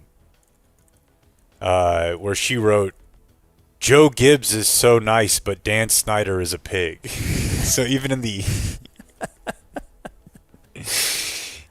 Epstein files, and it's crazy how much NFL talk there is in here because Woody Johnson owns the Jets. Stephen Ross is listed in here. There's like a That's a Giants guy? Dolphins. Oh, who is Steve Tisch is Yeah, a he partial got a owner of big the deal. Giants. So, anyways, but on the unfortunate local pedo front, this one I think is at least an interesting question. So you have a private school, Heritage Christian Academy in Hazlitt. And there is panic after parents discovered that lead pastor, he has a son who works there. And that son was convicted of an indecent sex act with a child in 2016. 12-year-old. I don't know how old this guy is, but I know that he's not currently 23. So he wasn't 13 at the time. He's like an adult. Okay. So let's say 25 at the time. I could show you a photo, but he looks like any all right, regular schmegular 30s guy. So he is a convicted sex offender. And did you know that they have to register and get a like a threat level assigned to them of low, medium, or high? No. Yeah. They have like a Madden rating where they have like awareness and quickness and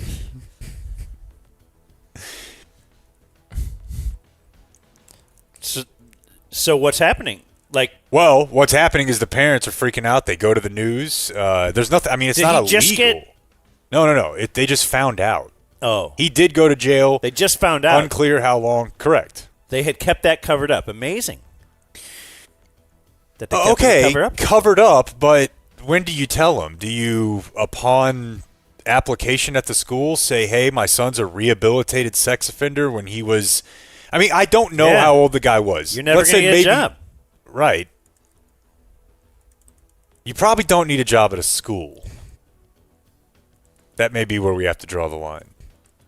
Yeah. Could this pastor have gotten a job somewhere else? Could he be like the running backs coach for the Chiefs?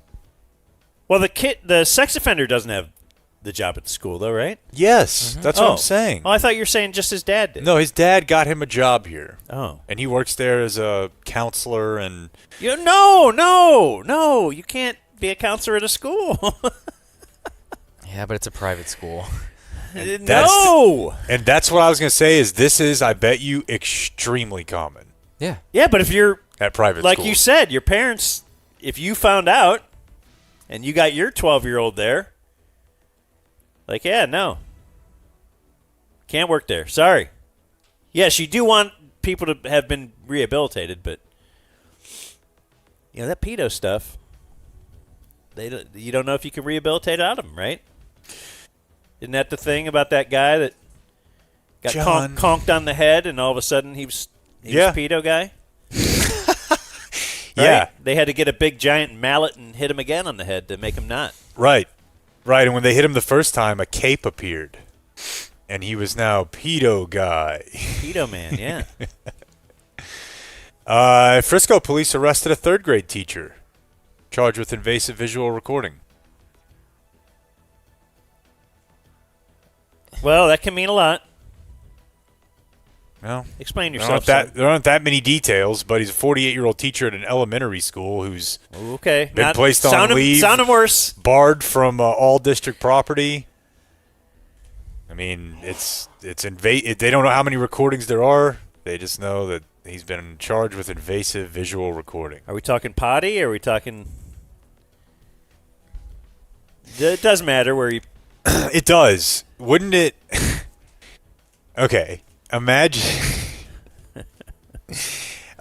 you just find out that your kid's teacher has hard drives full of your kids just eating their snack, but it's on film.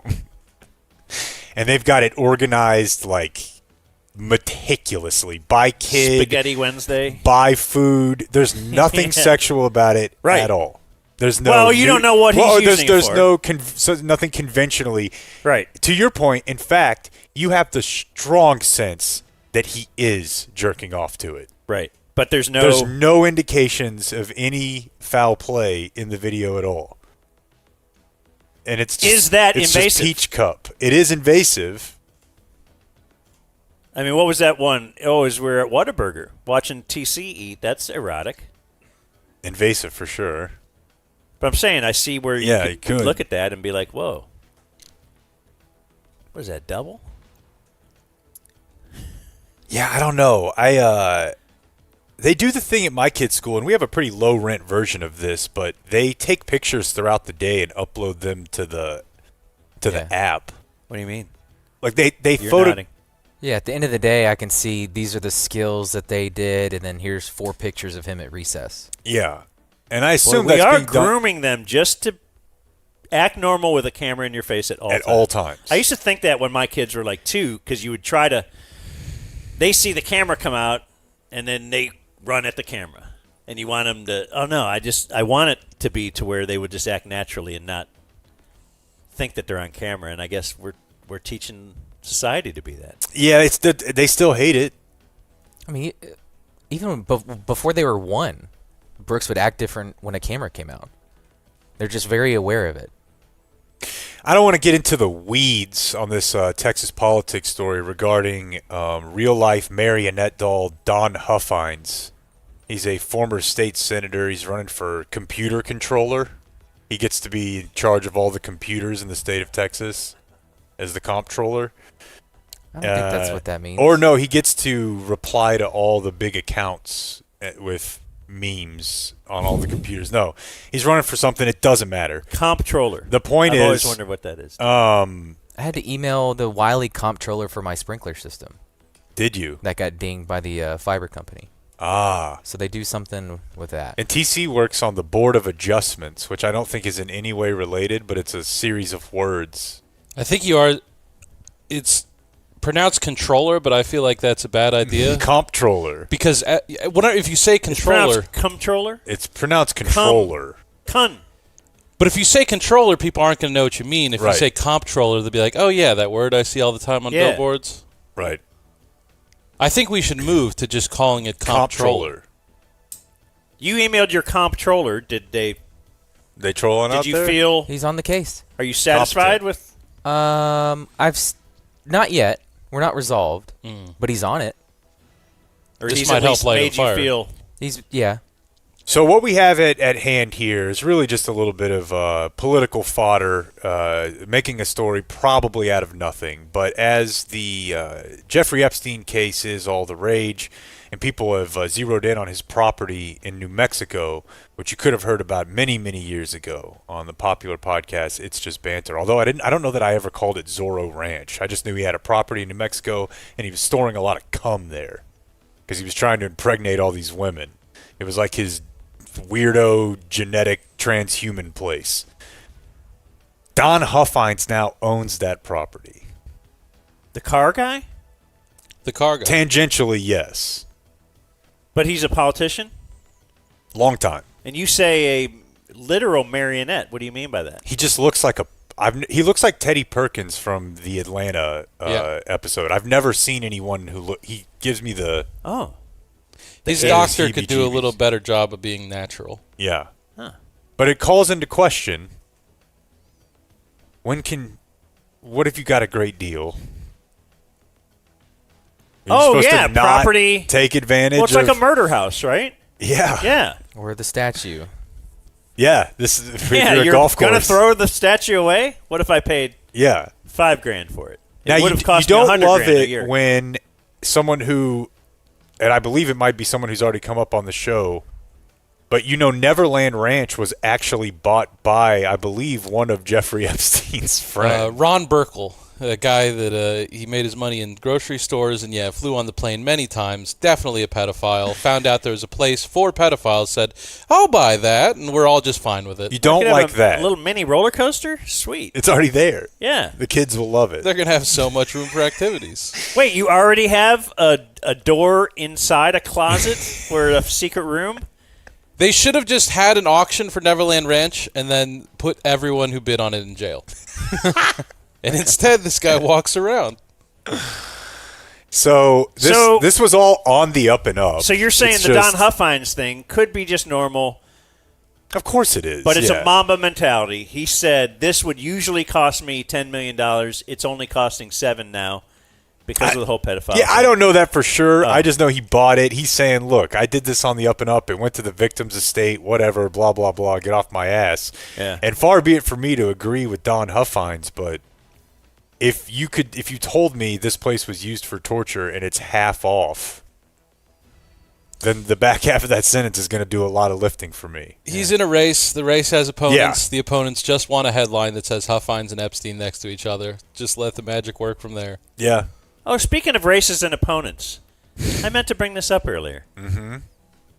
You have thoughts on this Colbert situation? Not really. What is it?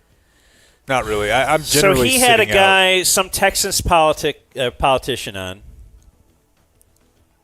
He's running. So he's trying to get into the Senate, right? Mm-hmm. Against Jasmine Crockett. And all I know about her is she's black and very outspoken. You've seen her in viral clips. Well, first against Jasmine Crockett and then against either John Cornyn or Ken Paxton. Yeah, this is just the Democrats against each other, right? Correct. At first. Yeah. Which might even be futile in the end, right?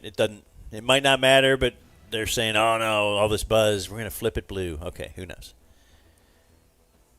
But so, Colbert, they made a big stink out of saying the FCC wouldn't let us air this interview because of the equal time provision. They kind of said that real fast. But they basically just said, the FCC won't let us air this on CBS. We're going to put it on YouTube. And I guess it was, their lawyers were concerned. The FCC did issue hey, you should be concerned about the equal time provision, which seems like it's an antiquated notion these days. Yeah. Because other then Fox will only have certain people on. They're like, well, that's news. You don't have to do that. Okay, well, it's a very, selective way to enforce this provision by this entity that you don't really even know how much power they have. So, my point here is no one really watches Colbert or any of the late night shows. They made this stink where he's like, the FCC won't allow us to do it. We're going to put it on YouTube. The YouTube thing has 20 million views, and his show usually gets like 1 million views a night. Mm-hmm. So is this just a brilliant Colbert move? Yeah. Colbert or Tallarico move? Yeah, were they in this together? Is Colbert anti-Jasmine Crockett? Or I don't know. No, I don't think. I would be surprised if Colbert has a position that is manifested in his decisions on who he wants in the Texas Senate primary. I just thought it was. With all of that, knowing that his ratings actually are not that good, and then they made this big stink, and you just wonder, is this all manufactured? Isn't he supposed to be done? I thought he's done pretty soon. I thought it was like the spring. He's just lame ducking that long?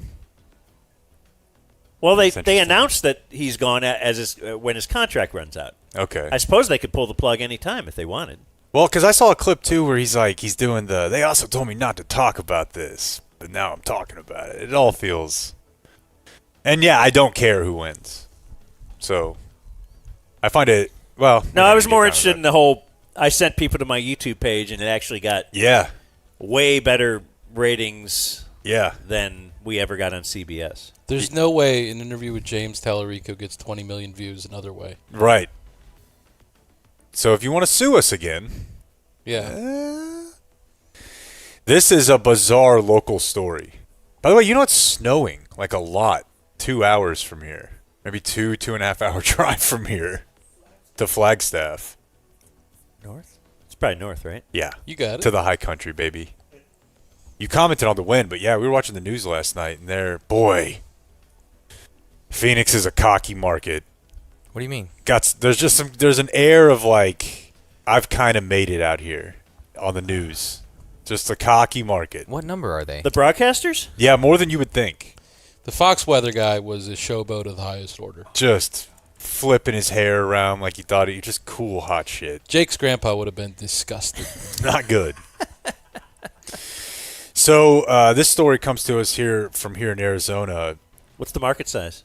I bet it's like 7. Oh, I thought I saw you searching it. I am. Police in Gilbert, Arizona are looking to identify another person of interest in a case that centers around a man who was drugging his wife and paying other men to come have sex with her while he recorded it. Well, for better or for worse, right? That's what she said in front of God. No one ever sticks to their vows these days, folks. You hate to see it. Court records revealed that the victim told police she found Reddit messages of her husband using fake names and her nude photos to pose as a swinger couple. That's terrifying. And let me tell you something, too. Based on this photo of this man... Sorry, Dan. Well, perhaps, if having sex with a passed-out woman is your dream, you can do that at any size. This is a large man. Big fella. Shirt off in the photos. And, yeah. He was posting this on... And the weird thing is, this is his wife. Well, how old is he? Doesn't say. I was going to say, though, society, when I grew up, having sex with a passed-out woman was part of pop culture. I know. The movie 16 Candles illustrated. Now, it was a hot passed-out woman. I don't know if that made it better. But okay, you know what? This guy is... You're right. He's 38. But I believe Anthony Michael Hall, that was what his prize was at the end of the movie. And little me was like, okay, that's probably also the only way I'm ever going to get a lady. Me and Anthony Michael Hall, a couple nerds. Like, you think that the big don't-dos of society are pretty static throughout time? Like, you just would have thought, my parents' whole lives, everyone agreed, don't rape. Well, it's because the word now the rape, term rape, that's right. Yeah. Because at the end, afterwards, she was kind of like fired up about the whole thing. She liked him. I look back at the 60s, I think that there was plenty of things that were less of a gray area than that people were doing. One detail in this case that is interesting is the update is that they've caught a second person. They're looking for a third. Guys that the husband was tagging in. But one of the guys, they identified him because in the assault he is wearing a T-shirt advertising his business, Powerhouse Dent Repair. Oh, no. Including his cell phone number on the logo. Dang. Oh, goodness. So for all you shirt wearers during sex out there, be aware. That's why you take it off? Yeah, because I don't want to have any signifiers. Now, a couple years ago, I switched to only plain shirts while having sex. Yeah, you don't want anybody asking you questions about the leprechaun. Yeah, that's what. When you were mid-sex, I'd be having sex and it'd be like, "Oh, did you go to Oklahoma?" No, I just got this T-shirt at a game. Yeah, no, my buddy's son plays there. Actually, I wear a shirt with another guy's dent repair company and his cell phone on the bottom. Did the Gilbert Police Department pull the Louisville stunt of they had to get in there and see for themselves? Yeah, it seems like there's a lot of information in this case. Having to get in there and see for themselves. And speaking of that, I told the boys watching the news last night, they lead with the Guthrie thing every night out here. And last night it was a local sheriff. And I love these guys, man. I love when they get their moment. Pima County, or however you say it. But there was no world where he was ever going to be talking to 50 million people. That's what you see on his face every time. And now he's up there, but he still thinks the moment calls for a soliloquy. So he's up there. I swear to God, he just looked right down the barrel last night. He's like, just let her go. Just let her, like he's Ben Affleck. He's talking to the... Yeah, just let her go. Like, come on, dude. That's what I was thinking yesterday about Savannah Guthrie issuing her, like, I'm talking to the kidnappers. Like, I think it feels more natural for her because she's on TV. So I think I'm used to seeing her as that sort of avatar but the small town sheriff who gets thrust into national spotlight is always great.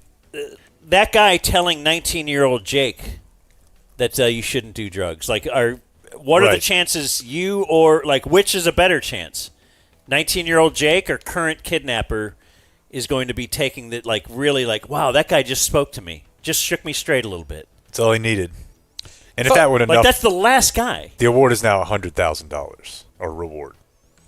I thought the conversation we had last night around it was pretty good of just... It sure seems like she's dead. And if she's dead, I think there's a decent chance that she's buried there in the wind. Like, I don't know that we're going to get an end to this story. I think that's the chalk now. I think that we're going to be talking about the 10th anniversary of whenever Savannah Guthrie's mom went missing. And you're going to be doing this on Today in History. What if she was taken by the same people that took Elizabeth Smart? They got caught. Yeah, but now they're now moving on to old. Like they somehow escaped. Because that lady, Wanda Barzee, she's out. Yeah. Wanda's out? Yeah. Well, I mean, If we did find out that Wanda took Savannah Guthrie's mom, that would be a shocking revelation. Yeah, I guess you're right. There's the news. Powerhouse Dent, 4.8. Wow, they haven't got to it yet. That's got to be going down. Yeah. And going through these reviews, I thought somebody would have said something. Not yet. And subscribe. That was incredible. Maybe that falls on the show account. But the guy, Evan was great. Evan was fantastic. You know, at the core of that story is a guy who's proud of his wife. I don't think that's It is the beautiful. I want other people to understand how great she is. I wouldn't want to say that out loud. I And want to show my wife off. she is too modest.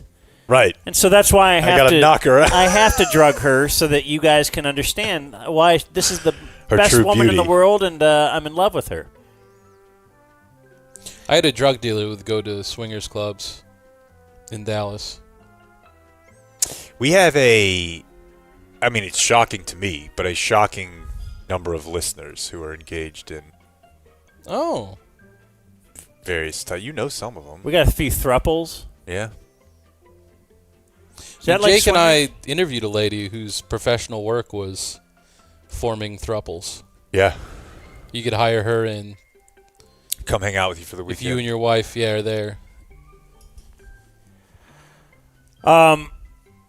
Remember I was talking about Matt Grimm's Ridge earlier? Mm-hmm. Well, I was not referring to his Ridge wallet. Oh, look. Blake's got his Ridge wallet right here. Look ready at to show that. on Look camera. How small it is. Would you just morph here from the future? Kind of. And guess what? You're not stealing my information or my identity. It's got that blocking thing on it? Yeah. Oh, awesome. And it's not that giant leather brick that is falling apart? I mean, I used to wrap my wallet in tinfoil. Right, to keep Not out the anymore. RFID. Now that I have a Ridge wallet. You'd have to sit on it? Yeah, it's hard So to fit in you're- your pocket. Yeah. It's the Ridge 2.0. Get 10% off at Ridge by using the promo code DUMBZONE at checkout. Ridge.com. Use promo code DUMBZONE. You're all set. After purchase, they ask you where you heard about it. Tell them the Dumb Zone. Ooh, they have AirTag attachments, too. These are badass. That should speak to you. It's very cool. Jake's leaving his wallet everywhere. Yeah, on the ground. Yeah. 20 plus years, one wallet. Who wants it? Nobody. None of you. None of you have had a wallet as long as I have. I'm only replacing it because of the Ridge 2.0. All right, so viewer mail birthdays. Did we get any others that rolled in? Did I close my email? I did. Viewer mail birthdays. Let's go with Dear Dan Does Cool Sex 2 Chicks 69. That's a very AIM screen name. Yeah. I like it. Today is the 32nd birthday of my Icelandic bride, Asta, pasta without the P. I did not wake her up in that special way, but a Van Taylor is in her near future. Nice. Wow, that's a great story. Tonsils. The only time I've ever heard a guy use tonsils in sex talk. He said, I want to do something to your tonsils. Yeah, to his ISIS queen. That's what they called his girlfriend. Let's see. That's like a 3-for-1. Her leaders are Jake's mom's Wicked Witch from the Wizard of Oz voice and Blake's all-female book club. Drop request of Dan calling his wife a bitch. Pic attached of her Mondo banging tease. See you in a month. From the ad. From Shocking Dummy cancer. Grant in Austin. And he did send a picture that you can see in the folder. That's our boy. Yeah, good dude. But don't put it on screen. His quarantine Clayton, 'cause slam there's- queen Right. is what he used to call her. Now Yeah. he calls her a wife. There may be Beautiful. no actual shirt on his wife. Mondo indeed. When he sent a photo. So we'll just keep that in the folder. Yeah, what are you, Jake Paul? Get banned for like revenge porn or something? By the way, when's our report on clavicular? Are we going to tell Dan about... I'm going to start calling Dan an old cell. He certainly is to clavicular. Matt, you up on clavicular? You guys going to... Not you. I know not you.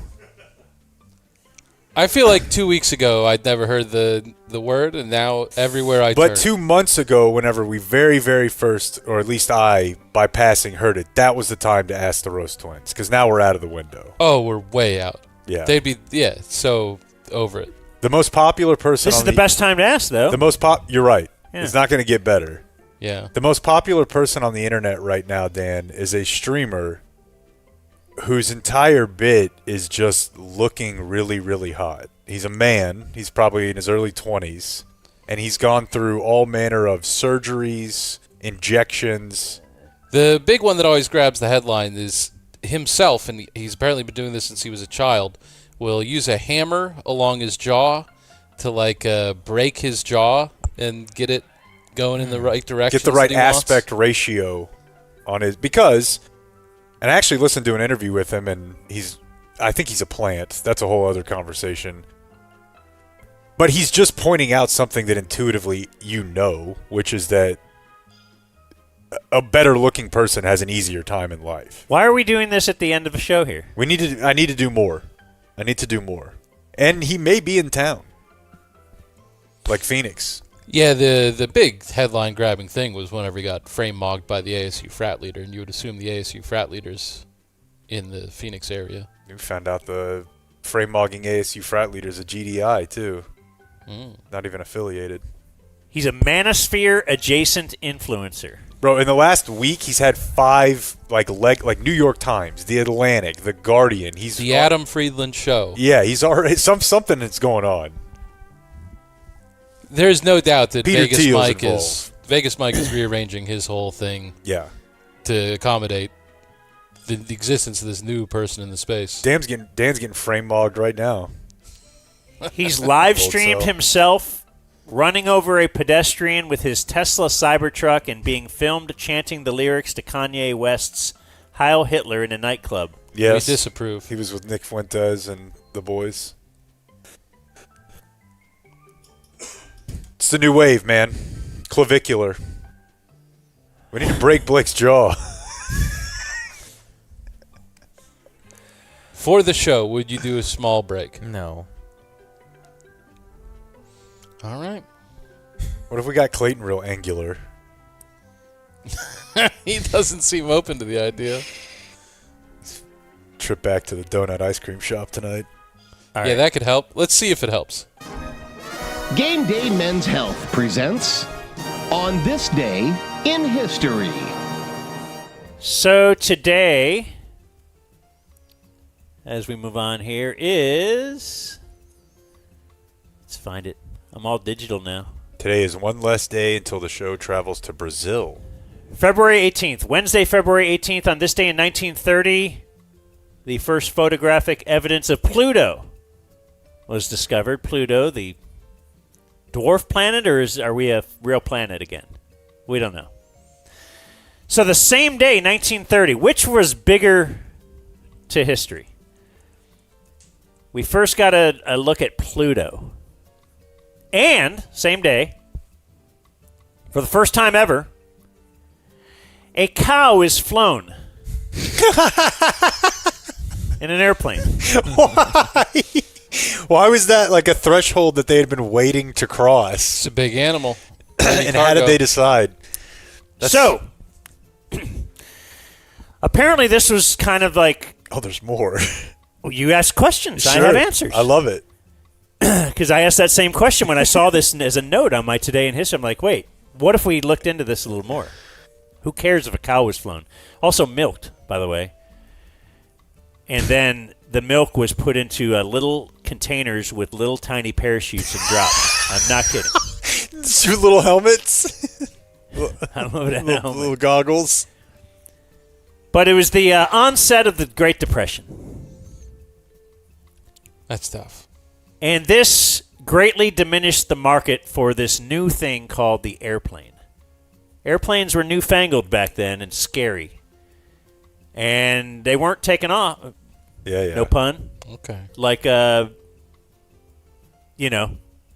your Rockefellers hoped. Because of the Depression. In fact, famous aviators, Edward Stinson and Eleanor Smith, along with Charles Lindbergh, took part in this International Aircraft Exposition in St. Louis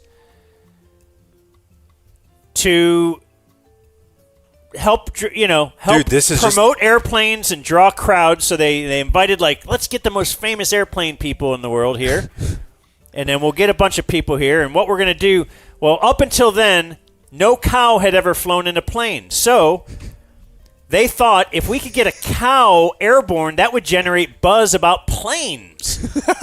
This is the most hot rod idea I've ever heard. It will show your explanation has not explained anything. It will show the world the stability and safety of aircraft and demonstrate the possibility of aviation as an effective means to transport livestock. We're in a battle. We got the railroads over here. Look, nothing will ever be better than this. We can get your cow across the country in 4 days. And now you got these other, wait. Doesn't that inspire confidence in the economy? I got a plane. I can get the cow right across the country. Nah, it's never been done. And it can't be done.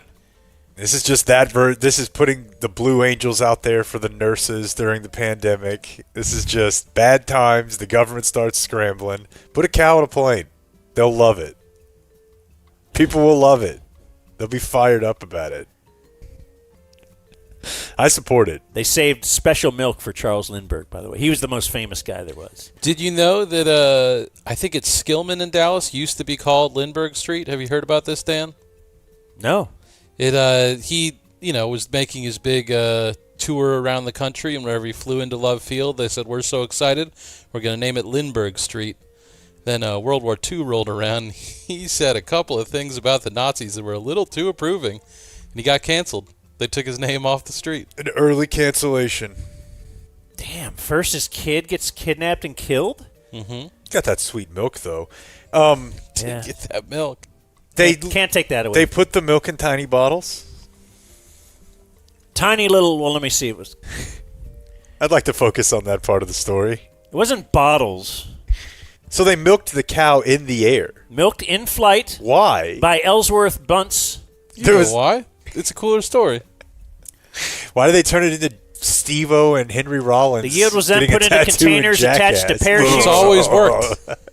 It just says containers attached to parachutes and tossed out the aircraft as it flew over the onlookers in the city below. God, we've always loved bits.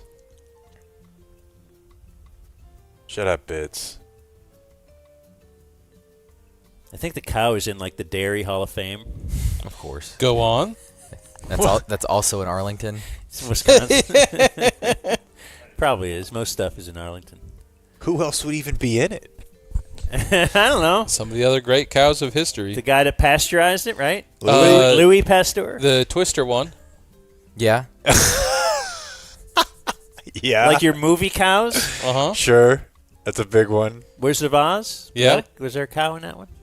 The Chick-fil-A cows. The Chick-fil-A cows. They're in for sure. Ambassadors of the game. That was a Richards Group deal, I believe, before he got canceled. Also true. On this day in 1986, Jeff Keith, a 22-year-old student from Boston College, completes a run across the U.S. despite having lost one leg to cancer. During the run? I think he actually used that leg as his fake leg. Could you do that? Use your old leg as a fake leg? Yeah. Just bronze it or whatever. Or plastic it. Yeah, you get it taxidermied and get it filled out with microchips so that it responds to you. Yeah. Our movie of the week had a big fake leg. Tears of the Sun, one of the refugees is walking around with a fake leg, and then they shoot the leg. If you're going to get shot at, having a fake leg actually comes in pretty handy. Because if it gets riddled You with were watching a bullets- movie last night? No, 2 nights ago. Oh. This is the one from yesterday that we were talking about. Oh, okay. Yeah, Matt was asking, is there a movie tonight? I told him I was not the booking department. Blake had some install to work on to clean up some third down issues. He was So we having. have another. Why don't you just bring the other TV out into there? And you got one TV is going with, the high tea movie of the night, and the other one's got. I don't want TC to scout me. I couldn't really get a beat on the offense yesterday. Blake put a hurting on me pretty quick. I'm not a guy who's going to move a TV, if that's what you're thinking. Well, no, I know he will. We've already moved it into his bedroom. Mm-hmm. Out of my room. We had to switch dressers. Mine wouldn't fit the TV. Oh, yeah, we got a dresser in his room that now goes across his closet. He can't get in the closet. I don't even want to know what's going on back there. I've done 2 TVs before. It's a land of amazing luxury. Listen, he's condescending me like I don't relate to you moving your TV for your Xbox. Meanwhile, he eats ice cream with donuts around it. Right, and takes a half-hour drive to go to it. That was And hopefully fellowship. we do it again. That was fellowship. You would have loved this place. I do want you guys to keep driving because of my rental car fiasco. The guy gave me a free tank of gas at the end. It was mentioned that He's we like- might need to burn a little. He's like, turn it in bone dry. I'm like, will do, bro. We high-fived. Big dog him? Not big dog him, but I got bossed this morning at the gas station. I was like, nice. boss. I don't want to be bossed. You don't like a boss? I love a boss. I think I like a boss. Condescending. Karen, you're He too did mean. not mean boss is- boss. He saw you pour hot water in your coffee. Hey, boss. You got it, boss. Like, he knows I'm the farthest thing from a boss, and then he wanted to tell me it right to my face. That's why he's trying to elevate you. He's trying to get you a little closer. On this day in 1990, Dale Earnhardt was leading the Daytona 500 for 499 miles, but his tire blew out on the last lap, and Derek Cope gets the win. Derek Cope. Earnhardt ends up finishing 5th, and that would be the worst thing that ever happened to Dale Earnhardt at Daytona. Oh, good. When's the last time you watched the broadcast of the fateful one? Of Dale Earnhardt dying at Daytona? Yeah. Pop it on YouTube. The last time will be the next time. Okay. Or the first time. Like, I've It never is watched that. Supremely compelling television. Yeah. Really? It's insane. I mean, like, because against, like, it's Waltrip is broadcasting while Waltrip wins. It's like, I don't know enough about, but they're brothers, right? Yeah. And so, yeah, the color commentator is watching his brother's first ever win at Daytona.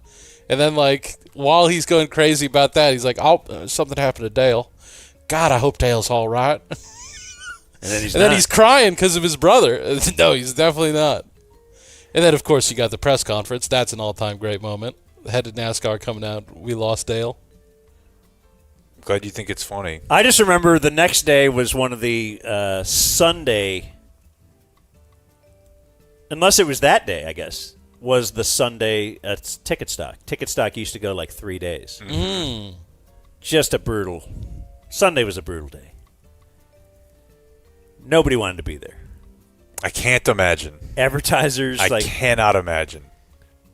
But yeah, that was Dale Earnhardt Day, which was this day in 2001. Wow. Same day.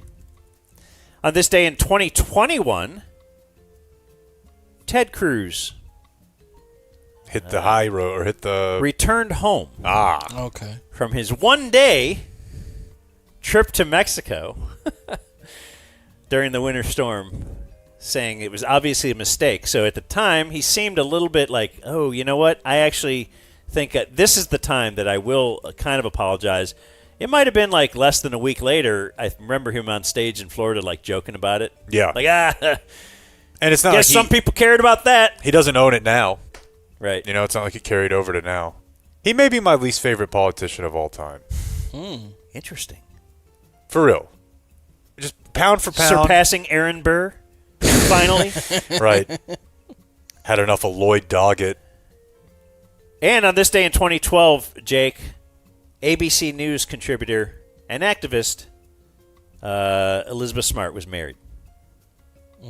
And star of The Masked Dancer. Yeah, that was, Did you watch her? that was a great Did we talk moment. about her documentary? You watched it. Yeah. Yeah. You didn't watch it yet? No. You won't? I feel like I know the story fairly well. I feel like she's got her act together tremendously well for somebody who's... Got more than that. Yeah, she's hot, like taken captive and brutally raped for 10 years or whatever it was. It's When we were hyping up how attractive she was, you didn't have to just say brutally raped. not as one of brutally. the I guess bullet I don't know if points. brutally was... You're Would you call right. it brutally? You're right. It's just Like brutally implies... I don't think any of them are sensitive. Yeah. I don't think any of them. I think you can have a non-brutal rape. Like a statutory. Jeez, we were doing so good. Well, I'm just saying they could be gentle and right. They can't consent, but if Right. they could, You wouldn't say the word brutal. On this day in Dumb Zone history, today is what? The 17th, did I say? 18th. 18th. Here in 2021, we're still in the freeze, and I think you alluded to this yesterday, Dan, but Dan's daughter started boiling snow to be able to wash and flush. Dang. While Dan is playing Call of Duty at Mike and Cash's apartment. It hurt me more than it hurt them. Yeah. Just knowing that they were going through that. We had Clay Jenkins on. well, that's big. Hey guys. Hey, it's good to be with you. He had Jacob Silge voice. Jacob Silge, one of the most underrated characters in SNL history. It was when Tina Fey did Weekend Update, and Will Ferrell had a character that suffered from voice modulation. He couldn't modulate his voice in any way. So You when sound he's very back- Jason It is Garrett. very Yeah. Jason Garrett, but that's how Yeah. Clay Jenkins talks like that. But he also kind of has tired talk a little bit. That was under my breath. He was hot shit, man. He thought he was headed for the Tallarico zone, I bet. I think he's still the county commissioner, right? Yeah, that probably, he's older, so he's still in charge. His big moving up in the world was COVID. Taking over the lawn car empire. As a partner? Yeah, it's Oh, like for real? Jenkins Lawn Car and something else now. Yeah. You know what happened to him, Dan? Yeah. I don't. Killed himself after his daughter died from an overdose. Oh, that's not good. The guy from all the commercials. But then Brian someone's Loncar. got to carry the mantle after that. But he doesn't get up on the trucks, though. Was he one of the reasons the Rangers were able to trade for A-Rod? Or signed A-Rod? Maybe. I don't understand that. Fergie? I want that documentary. Oh. How Just they all the crooked people that funded the Rangers in the late aughts. Oh, was that a thing? Yeah. Oh. All the I didn't local know that. TV money. Oh, okay. Yeah, I mean, He definitely was advertising on games. Yeah, Yeah. absolutely. Anyway. Daddy's baby girl. In 20 That's not her, is it? No. That's a different scandal, right? This is the hand Dr. surgery, Brown. right? Yeah. Yeah. In 2022, we're in the middle of the Rich Dalrymple saga. God, that feels like it was longer ago. And What a time. Jake was saying Charlotte had to know about the pictures. Of her? Yeah, Wasn't I there mean, some pictures of Charlotte? they had pictures. Yeah, he had taken pictures of her in the draft room. And I don't remember the context of what I was saying, but clearly it's something they had Basically- tried to keep in-house. He would have been fired immediately if she didn't know. Meaning that maybe they were having an affair or something. Ooh. Because if Jerry finds out that some guy's doing that to his daughter, wouldn't he, like, kill him? I don't know, man. Have him killed? I don't know. Different I don't know world. how those guys work. I know the one Yeah. who's currently in charge right now. I've heard him talk about how he wishes his daughter had bigger tits. Yeah. That's actually I think it's an option on the table that he would have him killed if he's caught on camera taking upskirts of your he daughter. is different. He's a different kind of rich guy. It could go either way, is what I'm saying. I think that you have a point. I think he has a point. I wish we could hear from Rich. Dalrymple? Yeah. Documents are signed. Just, it's who NDA'd out. And then on the show last year, 2025, We talked about how the Bled changed their song from Dale Earnhardt's Seatbelt to You Know Who's Seatbelt. Yeah, That it was a band I was into. This from the makers of taking like songs like "Let the Bodies Hit the Floor" off the air. So I was trying to remember the details of the Rich Dalrymple thing, so I Googled Rich Dalrymple Charlotte. The third result is from Reddit saying Jake just speculated that Dalrymple kept his job because Charlotte and him were involved. Nice. You guys have owned that story throughout time. Yeah. I want to congratulate you for that. Also, this was a big Wildly deal. irresponsible. This was a big deal at the time. Dan had a boggle partner, Wendy E., who had kind of gone off the grid for about a week and was wondering if she didn't maybe pass on to the next plane. I think she's a grandma. Her little avatar would indicate she's a grandma, a nice old lady. And, yeah, I get concerned. I'm still playing Wendy E. Okay, well, it was on this day that she had played for the first time in a long time. Right. So I was very worried about it. Let you know she was still alive. Did she die? You know, we're pretty competitive. It's tough to find someone that you're actually matched with. competitively. Do you have any plans to meet up with her like you did Ted? Or whatever the guy's name was? I've never DM'd Wendy E. to say, like, where do you live, Wendy? Like, I think she'd be freaked out. Do you know about him meeting up with his Tiger Woods friend? Were you here for that? No, I know the whole time. But was this like recently? No. Okay. Yeah. Yeah, I had never met Ron Divers. I just played Tiger Woods golf against him every night. But now you have met him? Well, yeah, we were going out to training camp, and he lived in California. Okay, so yeah. I went and met him in his apartment and played Tiger Woods golf all night. Wow. What a story, Slept right? over. Yeah. Do you guys share the same sleeping bag? I'll never tell. And then last thing, we learn Jeannie Buss and Jay Moore live on different floors of the same building. Golly. Not even great. the connecting floors. Pretty great. No, like She's what? the first, he's the third. It's like a 4-story whatever, right? Yeah. Like they have another tenant in the building. That works. I'm Like, forget separate bedroom. I've been made aware of Separate the term kitchen. the bill payer's suite. That is now being used in the home space because it's so common now for there to be 2 bedrooms for the adults. Is it really? Yeah. All right. A separate floor is a different deal, but man, Let's normalize it. Could you imagine getting in the elevator? You push her button, push yours. It opens up and she leaves. Doors closed, then you All get right, to good go back night. to your own space. Maybe I'll see you later. I don't know. Just let me know. a little slap on the ass on the Yeah. way out. It's probably a big space. Do you think he has an office on her floor and vice versa? Come down. So, if they need to spend a little time. God, that'd be great. All right, other birthdays today. We have George Teague is 55.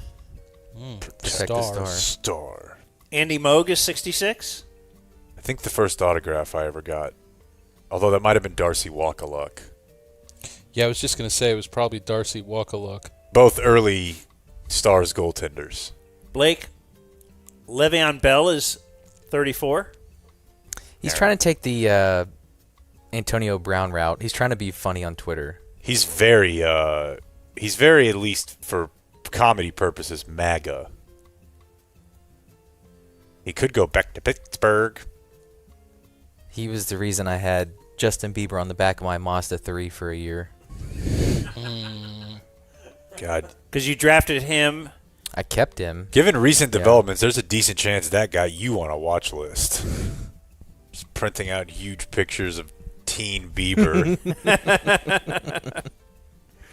Good bit.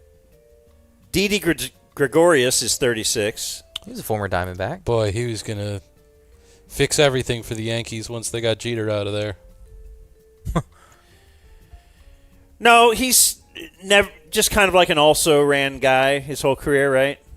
Was he? But I think he was the starting shortstop after. Was Jeter he the first retired. couple years? Jake, we were trying to name 10 Diamondbacks all time the other day. Oh, come on. You got your Schilling and Randy Johnson. Luis Layups. Gonzalez. I went with Tony Womack. That's a good one. World Series hero. Luis Gonzalez. I know Chris Young because he's the other Chris Young. Yeah. There's 5. Did Zach Gallen. Did the Texas State kid not play here? Paul Goldschmidt played here. Paul Goldschmidt.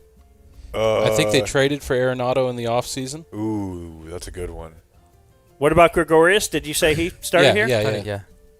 All right, well, that's almost 10. 9. Wait, who was you said Womack. I thought they had an infielder. Brandon Webb. Brandon Webb's a good one. I thought they had an Amazing ground infielder baller. that made a big play in the World Series. Was Jeff Kent not ever here? That's an interesting question. Craig Counsell. Yeah. Made a play, Certainly. maybe ended the World Series. And he's a Brewer great. That didn't go as poorly as it could have. No, Craig TC Counsell carried was on us. the team. That's true. I love baseball. How I could there's no team that exists that you couldn't name 10 players. Of the history, right? Yeah. I agree. Not with 10 current. Didi Gregorius, though, really is your case if you were trying to tell Deuce, should you go into football or baseball? He makes some money.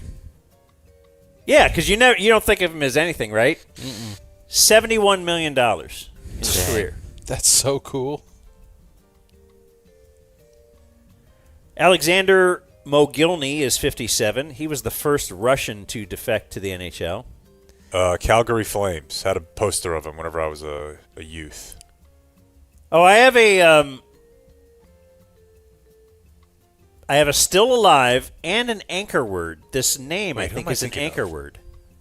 Drum again. I'm going to say a name, and you tell me if it's an anchor word and if they fit into still alive.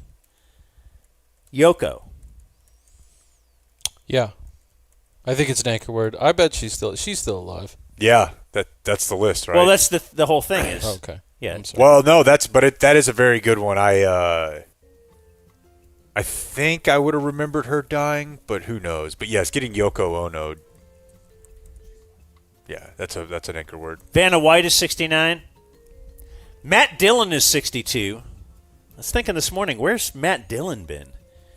Who cares? Like, what do you mean, who cares? I mean, he's just a guy who is out there, good actor.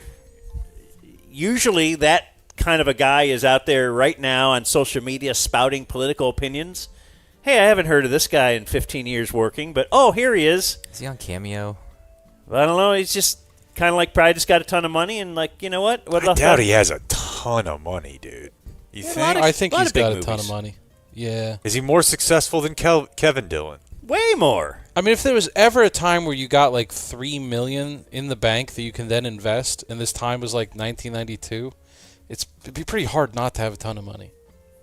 Man, I don't know. Like athletes could do Like it. Kevin but Dillon, the thing about it was the He role was he's Johnny playing Drama.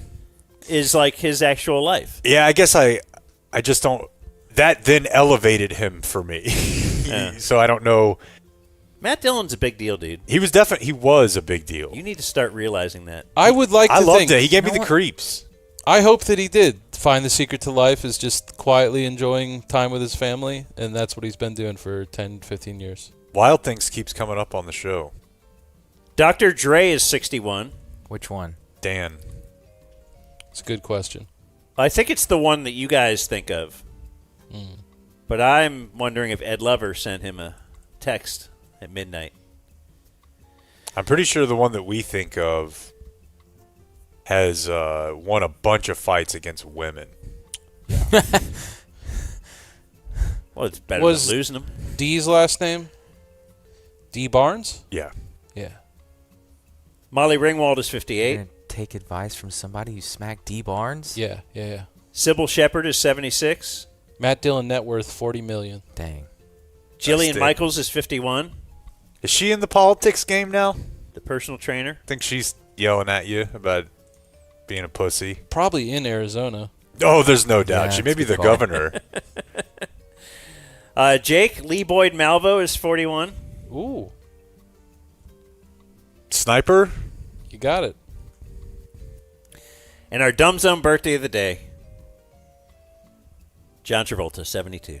Man, where do you begin? Congratulations. Where do you end? His car was getting the ladies going. I would begin it. Cream. Did we begin at Face Off? You Like, could how do begin you at Face become- Off. You could begin at the time when a couple years ago he was in studio with the Musers because he had a new movie coming out that he had made with Fred Durst. That was really weird. You could go with the Cabana Boy stories, where he was getting rubbed down and massaged for all those many years. He just wouldn't leave their crotches alone. He lived in a subdivision in Florida where he could fly his plane up through his driveway. That's right. One of the greats. The chicks are cream. Born on this day, now dead. George Gipp. All right. TC, I guess, I assume. The Notre Dame running back. Born on this day in 1895. Whenever the Breaks are beating the boys, you just go out there and tell them win one for the Gipper. George Gipp, buried in 1920. Dug up in 2007. What? They had to get to the bottom of it. Why? Is it sort of they're trying to do some sort of Jurassic Park with old running backs? There's a Make-A-Wish kid who said his wish was to see the bones of George Gipp, and they didn't want to deny him. The grandson of one of George Gipp's sisters wanted to determine if George Gipp had fathered a child out of wedlock with an 18-year-old high school student. Well, probably. Oh, you selfish bitch. You're going to go dig this guy up over that? Let him Just lie. call it a yes and move on. Good grief. They dug him up. They took his right femur. Oh! Give that back. And the test showed they did this on, it was on Maury Povich. Shut up. That makes a lot of sense. He is not the father. For real? He is not. Wow. That is the so father. insane. Should have What left a- him there. They should have put that. They should put that woman in jail. Mm-hmm. Take her leg. See how you like that. Oops, sorry. Also born on this day, now dead, Hans Asperger. Boy, there's a lot of Kemp spins on him. Really? He was Not operating in Austria during World War II. What do you think happened? Expansion he of loved science. them Nazis. He had a bunch of autistic kids under his care, and he would be giving them notes on like, this one's probably more of a camp one, whereas this one can probably stay with me. They behave. I don't like that. It's not good. Also born on this day, now dead, John Hughes. Was he the director of the film that indicated that? Yes. Date rape / raping someone who's actually just passed out. A nice cap on the, like a little ending to the movie. You wanted a happy ending. He's y'all's guy, man. Dead on this day, still dead. Michelangelo. He had to paint like a creep. You probably have a good idea on the year of this. We've been doing this enough years, right? When he died? Yes. Or when he 1704. Yep, move on. When he lived. 1643 to 1704. He lived for 88 years. I'm going to say the mid-1500s. You're going late 1600s? Yeah. Yeah, I was going. Then give me early 1600s. Jake's right. Died on this day in Wow. 1564. Wow. Look at that. You could live to the 80s in the 1560s. That is incredible. I'm very surprised. Yeah, because that's not like hearing about like Methuselah or How old are something you? where they're like, he was 875. Like, that's a real number. Like, do you think every 10 years they would kind of like guess at how old they were, though? Like, He forgot. well, I've been here around a long time. Like, my grandmother's Probably the 8 oldest years. surviving of her cohort. And so, like, all of her friends are dead, you know? But, like, for him, that period had to hit at, like, 45. Like, Yeah. they started dropping. And that's why you have to get a young wife. Absolutely. I hope he had a young wife. Like, why not? Why not 12? You know, I mean, his wife, no way she lived to 88. No. Okay, I want to back up. I do not endorse why not 12. Well, I'm saying in 1564, they're like, Yeah, it is, again, I to mean, use they'll the term. die at 30, so you better get them a little younger. Logarithmically, again. Right. It's not the same. You need to If adjust it were for me, the I era. would say no. Not okay. No, I know you say that. No. But if you're alive in that era and somebody's like, here, happy birthday, here's a slave. You'd be like, you know what? Morally, Absolutely I'm more not. along the lines of 2026 TC. That's no, exactly what I'd You're do. like, I'm living in 1520. awesome. It's the I classic didn't want to moral do that debate. stuff anyway. Somebody didn't have them, though. Again, Yeah. John Brown. Says here that... Okay, so you're telling me this guy I don't know. is going to be like bucking the trends Hate to of the burst day? your bubbles here, as it were, but says Michelangelo was deeply fond of a young Roman nobleman named Tommaso del Cavieri. Well, there you go. You can't get him pregnant. Tommaso's a pretty gay name. Maybe in 1552 it was like rock. Doubtful, but... Also, dead on this day, J. Robert Oppenheimer. Kerry Von Erich. Was he horny? Yeah. Sorry about that. Yeah, it seems like he was Foodie doing it a CK. He did some sleeping around. In the movie, there's like a 5-minute scene where Florence Pugh is just talking with him naked. Oh. Harry Carey. Died on this day. Someone Loved hot dogs. Norma McCorvey. That is Jane Roe from the wow. Roe versus Wade. Dallas, Texas. Really? She's from Dallas? I think so. Got knocked up in Dallas? Dick down in Dallas. A place for sex. And died on this day 1 year ago. Gene Hackman. Wow. Was cat eating him? So there's a reptile, a His Gila wife, monster, too, right? crawling Yeah. through his Yeah. eye socket right now. He was not in Arizona, but, in the desert. Definitely in the desert. Yeah. Coach Jimmy And McGinty to that's me. what happened on this day in history. So we do have closing remarks today. The ball has been called for closing remarks, and it's brought to us by Frankel and Frankel. Personal injury attorneys. We certainly don't want you to get in an accident on your way home, Matt. I don't either. Unless you get in an accident and it's because of somebody else's negligence, and you need the help of some real bulldog attorneys that are going to get what you have coming to you, get what you deserve. That would be Frankel and Frankel.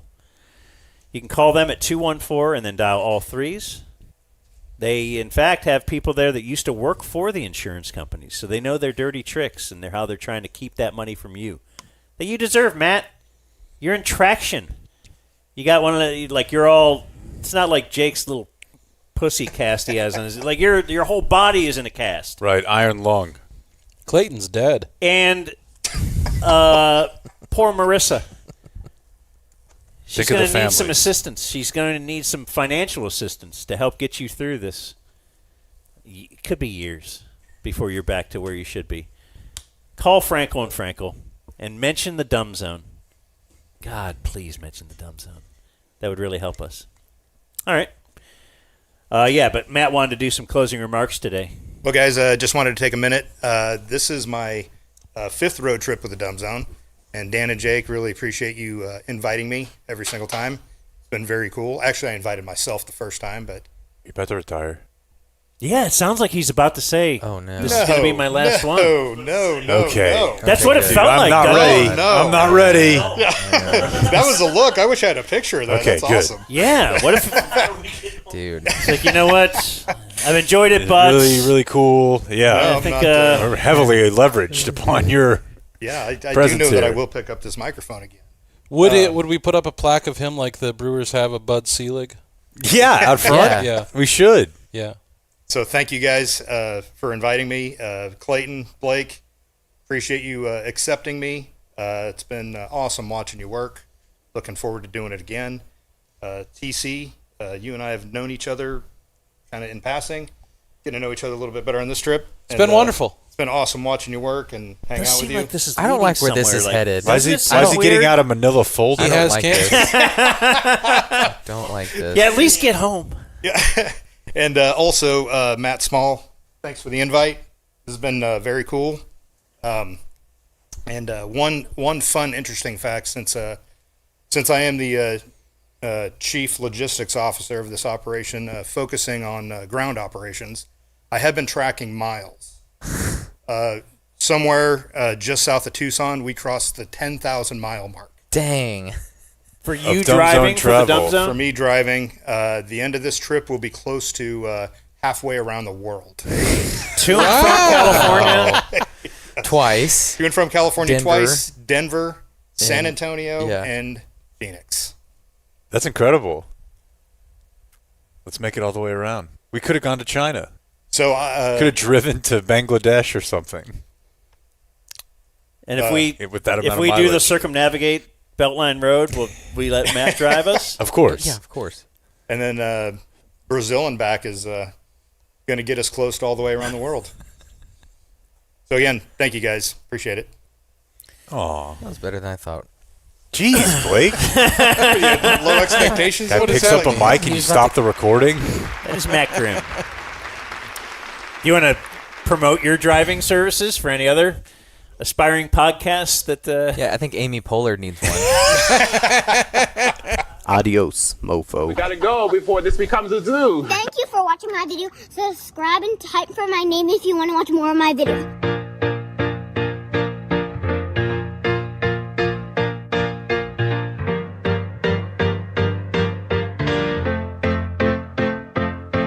Oh, Gene Hackman, what the heck happened? Why'd you stop acting?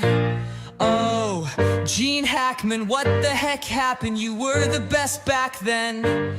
Oh, Gene Hackman, what the heck happened? Did you die while you were napping? Oh, Gene Hackman, what the heck happened? The conversation was about wiretapping. Gene Hackman, what the heck happened? Your wife, your dog too? No way, it was an accident. Gene Hackman, what the heck happened? Was this caused by kryptonite from one of your supermen? Gene Hackman, what the heck happened? Were you killed by a player from the replacements? Gene Hackman, what the heck happened? Was this because you never played a character with an accent? Gene Hackman, what the heck happened? Who wanted you dead, Clint Eastwood or Morgan Freeman? Gene Hackman, what the heck happened? I forgot that was the plot of the movie Unforgiven. Gene Hackman, what the heck happened? How come in Hoosiers there were no black men? Gene Hackman, what the heck happened? The king of the mustache and the French Connection. Gene Hackman, what the heck happened? Was it jealousy from your co-star in the movie Class Action? Gene Hackman, what the heck happened? Was it the state of Mississippi from leaving it burning? Gene Hackman, what the heck happened? Was it Scott Glenn coming again for your President Richmond? Gene Hackman, what the heck happened? We hope you act again when you get up to heaven. Gene Hackman, rest in peace, as well as your wife and your dog who were also oddly deceased.